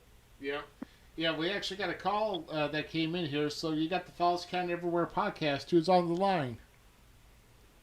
Stock Lombardi. I got you guys on speaker because I'm calling on a broken phone. Hey, I feel like I'm watching. Hey, I feel like I'm watching all my children. I've seen you guys all grow up in this business, and Playboy, nothing but respect for you, brother. Ruby, as far as that road trip goes, I'll have to call you sometime and remind you about it. It was scary as hell. I don't know where we were coming back from, but you were driving. You fell asleep at the wheel. Oh. Yeah. Yeah. Back when our great Okay, buddy Trevor was a security guard, believe it or not. Tim, same with you. Good luck with your new organization. I miss the heck out of all you guys, but it is what it is, and I figure I want to start seeing everybody as much as I can. I'm going to go ahead and say it if you don't know it, since I've got these heart problems going on, and just want to call you guys and say thanks for all the years and all the memories, man. It was a blast. Playboy, I think you ought to get away from the independent and throw yourself some films around, man. You're still good enough. You could be out there with the rest of them. I had hopes of my kid doing it, but you know where that went. So good luck to all you guys. I'm going to go and keep up the good work on the show. Hey, Doc, we will see you later on. I mean, we'll see you down the road, brother, for sure, man. Thank you, Doc. All right. Hey, Ruby, just remind me to never take a road trip with you if you're going to be falling asleep at the wheel, man. Hold on. That stuff was horrible to begin with when you had to sit behind him and slap him to keep him awake. Oh, man. Hey, I actually like my life, man. I don't want to lose it too long, man. Falling asleep at the damn wheel. Yeah, well, I had some things going on back then, and they're actually taken care of, and I mean, it's a lot better now. So, no, just drink some energy drinks or lots of coffee. Yeah, honestly, I was having too much of it, which was actually causing a reverse effect, and it's kind of how funny. I've heard that before. Yeah, so I was having a bit. So I was actually jacking myself up to 2 points to the point where I was actually shutting down, and it took some years. And after wrestling shows too, he was like watching his matches afterwards, and it was putting him to sleep. Man, you know what? Matter of fact, I've done that before too. Back when my younger days too. Matter of fact, my sister, remember when she used to valet, or she would be like the ringette girl? Yep. I remember one time being in her Mustang. She used to drive a Mustang. It was obviously probably up there in Bethalto or one of them long shows. I remember driving back because we'd always stop and eat at Denny's or whatnot, and always had that Denny's. I remember driving back, and I remember driving her car, and then all of a sudden, it's like, man, you wake up. I literally fell asleep. I don't know how long, and I'm like, whoa, I don't remember being here. So I've done it before, man. It's like 2 in the morning, and it's like, whoa. You wake up and you're like, whoa, did anybody see that? And obviously she's sleeping in the passenger seat, and you're driving like, dude, I just literally slept for like 5 minutes, and I don't even know how I even got to this point. So I've had that happen to me before. That's for darn sure. Oh, yeah. Well, like I said, it's, now I know what not to do, and I know that, us guys that are doing this stuff on the road, we, obviously, we've all got jobs. So we've got to find a way to support, each other, or support our families or support our real life, but the whole thing is, we can't run ourselves down, because if we run ourselves down, then we're apt to doing something like that. So, I'm sure Trevor wasn't really too thrilled about me kind of taking a periodic snooze every now and then as we're going down the high, like I-57 or wherever we were coming back from Moline or something like that. Yeah. So, oh my goodness. Yeah, well, I'm really looking forward. Hopefully, this whole COVID thing goes, because you know what, Playboy and PYT, we're definitely going to be traveling. That's for sure. My schedule, my personal life, is about to open up real soon. So I'm hoping to have a couple road trips with the boys and stuff like that. So hopefully that'll open up real soon. If this damn COVID would get away, man, I miss wrestling. Yeah, I know. It's just all the Bring regulations. some cheese on the next trip. You what? I said bring some cheese on the next trip. Bring some cheese. Is that an inside joke, GQ, or something? Yes, it is. Well. Oh, well. I think I took that clip out. Oh, wait a minute. Do I still have it? No, I don't. No. I took it out. Okay. It's on mine. Oh, okay. Yeah, it was on yours. Yeah, that's right. I got to get that clip here too. Yeah, but well, we're all facing a tough battle. I mean, as far as the tough battle of boredom, we want to get out there and entertain. There are some guys that are out there in different states trying to entertain. I hope Illinois does loosen the reins a little bit. I'm glad that Missouri at least is making the effort to doing that. And trust me, there is a show that will happen on September 26th. And, and I'll talk more about that whenever I get, more details on it. But we'll be okay otherwise. So, man, things went so fast and furious. We definitely needed the entire night because we usually go around 2 hours. But man, but I'm out of questions. GQ's out of questions, and we already know your upcoming show, or at least shows. At least you're scheduled to be at Slamfest for WPW on September 12th. We'll see how that goes. And, of course, with IEW's debut show, September 19th, where you're part of the 8-man heavyweight championship tournament to go in there. Who knows? Maybe I'll get a call and I'll get an invite. If I get an invite before O'Shea, I will laugh my ass off. And then you're going to be out of town. So that's pretty much it. So you might have, hopefully, like I said, let's just kind of hope that Illinois loosens the reins, because I know you're dying to get back out in the ring. And once you get back out to your next show, man, is there anything special you got planned, or anything that you're going to do? Whether it be an entrance or anything else like that. I mean, you got something special lined up, especially for IEW, for that heavyweight championship tournament. You got some plans up your sleeve, I'm sure. Well, I always have plans. That's never a question.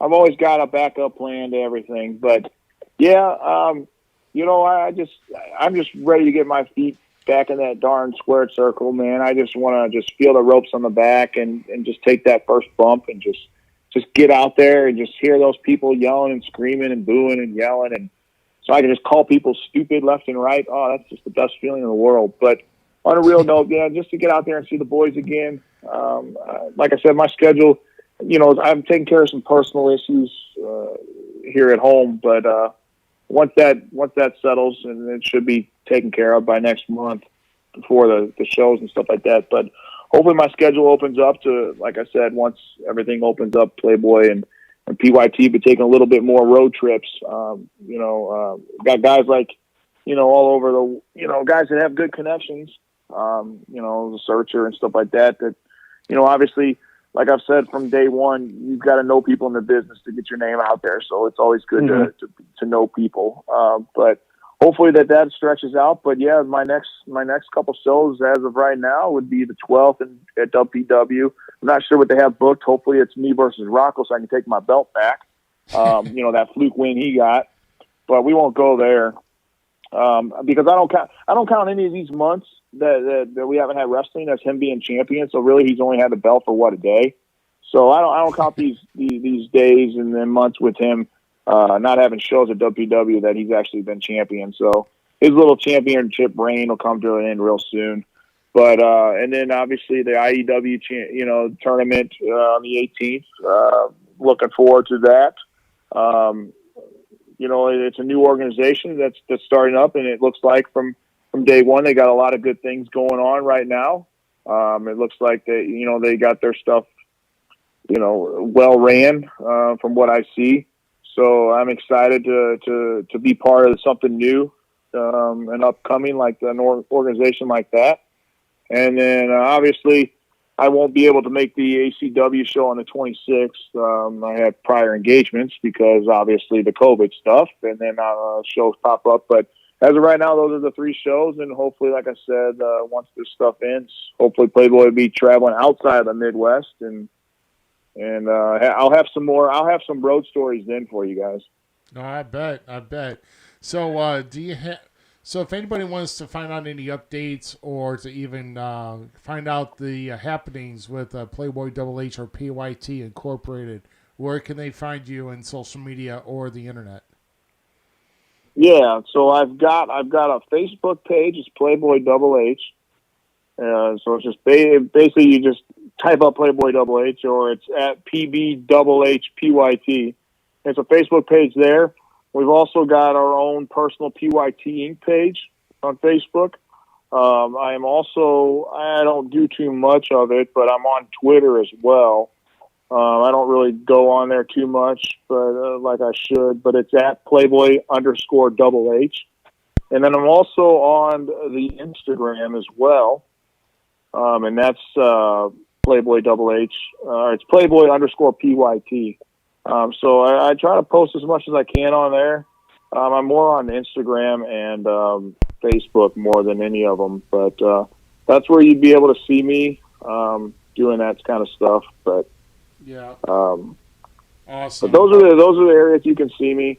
But yeah, mainly on the Facebook page is more where I share and add stuff. But that and Instagram, I'm not really a huge Twitter guy. I just mainly follow it just for the big time guys. But really need to kind of get back into the Twitter thing. But other than that, those are the areas that you can check out what's going on and stuff like that.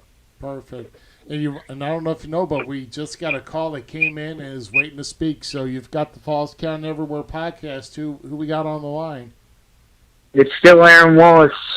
And Playboy Double H maybe kept his mouth shut, because Johnny Rocco is still WCW champion. And by the way, he's actually the longest reigning WPW champion ever. Who Playboy Double H was? Oh my God. Johnny Rocco was. Yeah, you're right. I would have to debate that, because Johnny Rocco only had that for a while before COVID started hitting. I wouldn't count. I honestly wouldn't count all these months as an active tenureship for a title. I mean, but I mean, do you think? So you think Johnny Rocco's got Playboy Double H's number, huh, Aaron? Yep. And hope Johnny Rocco can bring me a kendo stick, a couple of them, because I'll be joining Silver Mountain Mafia. Hey, Aaron Wallace, you're an idiot. Get off the phone lines. Hey, Playboy, what's the shirt say behind me? I don't know. Shut up. Does the shirt say tough, young, Pepto-Bismol kind of thing? Stupid, get off the phone lines and go to bed, little boy. Yeah, well, you should go. You should go to bed, little boy, yourself, because you're actually a little girl. Get the hook. Hey, when I win the belt from Johnny Rocco, I don't want to see you crying in the front row like I did when I won that one time. So I saw you crying like a little baby. Why don't you go nighty-night? Get your pacifier, take your bottle, and go nighty-night. You know what? You can laugh all you want, because at Slamfest, you're going to be one with the bald head. Aaron, we got another call we got to take. Thanks for calling, man. Thankfully, somebody called in. Oh my gosh, you got the Falls Count Everywhere podcast. Who's this? This is Pimpin' Al. I've been watching this. I've been watching this podcast. Pimpin' Al. Hey, I've been listening to this podcast and listening to this what's his name, Aaron Wallace. that boy, you know what? First of all, I think he's in love with Playboy. Second of all, he's past his bedtime. He needs to go home or wherever he's at, put his thumb in his mouth and go to sleep, okay? Because this is the greatest wrestler that there ever will be and will ever be. And guess what? Who made him? Pimpin' Al Bundy.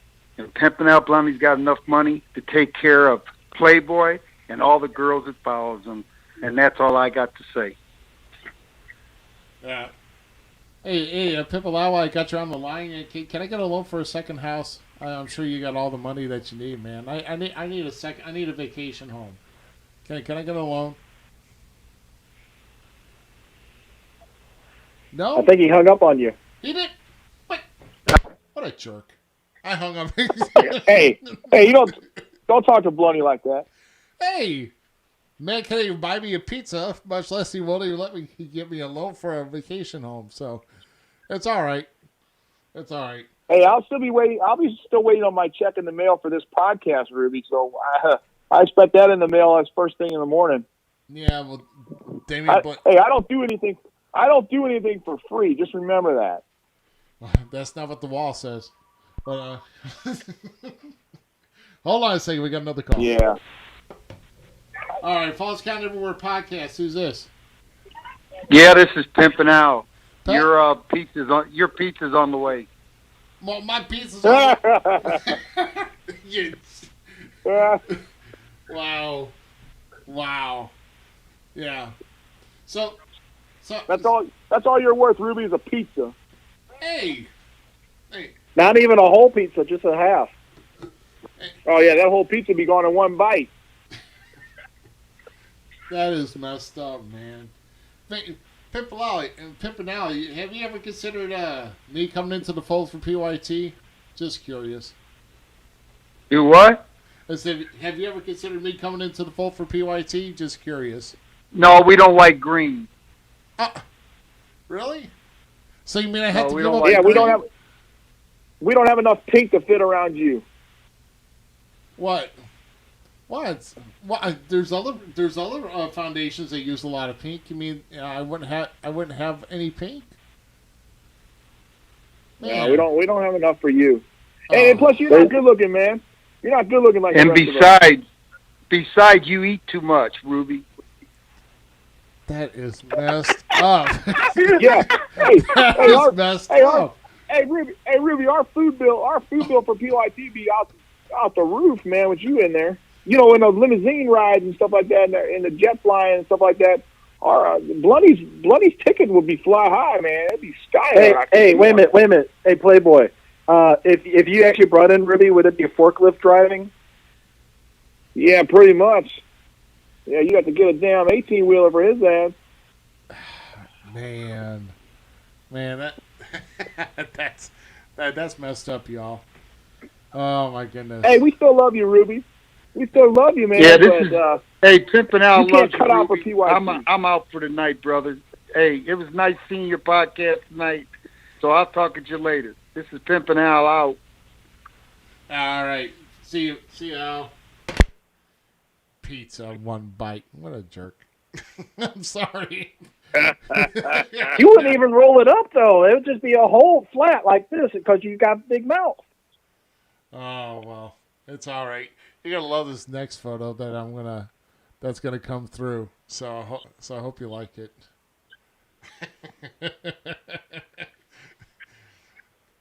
You know, when I get off this phone interview or this podcast, I'm gonna be watching this again. There better be some good pictures up here, and no little funny pictures or anything like that. No, there's funny pictures, all right. Yeah. Okay. Well, when I see you all in a couple weeks, man, I'm gonna be slapping both of you. I don't control it. He does. Yeah, slap GQ first. It was all his idea. No, I'm a lot more. I have a lot more funnier stuff than that. Oh. Yeah, your face. Come on now. Oh my gosh. Well, I guess I should just get a better picture up there to end it. So at least second to last, in my opinion, was the best one. So there you go. Oh, but yeah, we're going to. Yeah, it's getting near that wrap up time. But Double H, all seriousness though, thanks for coming on. Thanks for entertaining the masses. Thanks for the getting ratings the skyrocket high ratings that I thought that I knew that you would bring to the table, because No, you didn't. No, you didn't. I knew it. I kept asking for you to bring them on for almost all of our shows. Yeah, and I got oceanfront property in Arizona. You've not told me all the time. Don't believe him, Double H. He's like, hey, I got somebody. And that was just last week he mentioned it. So don't let me get in good graces with you, man.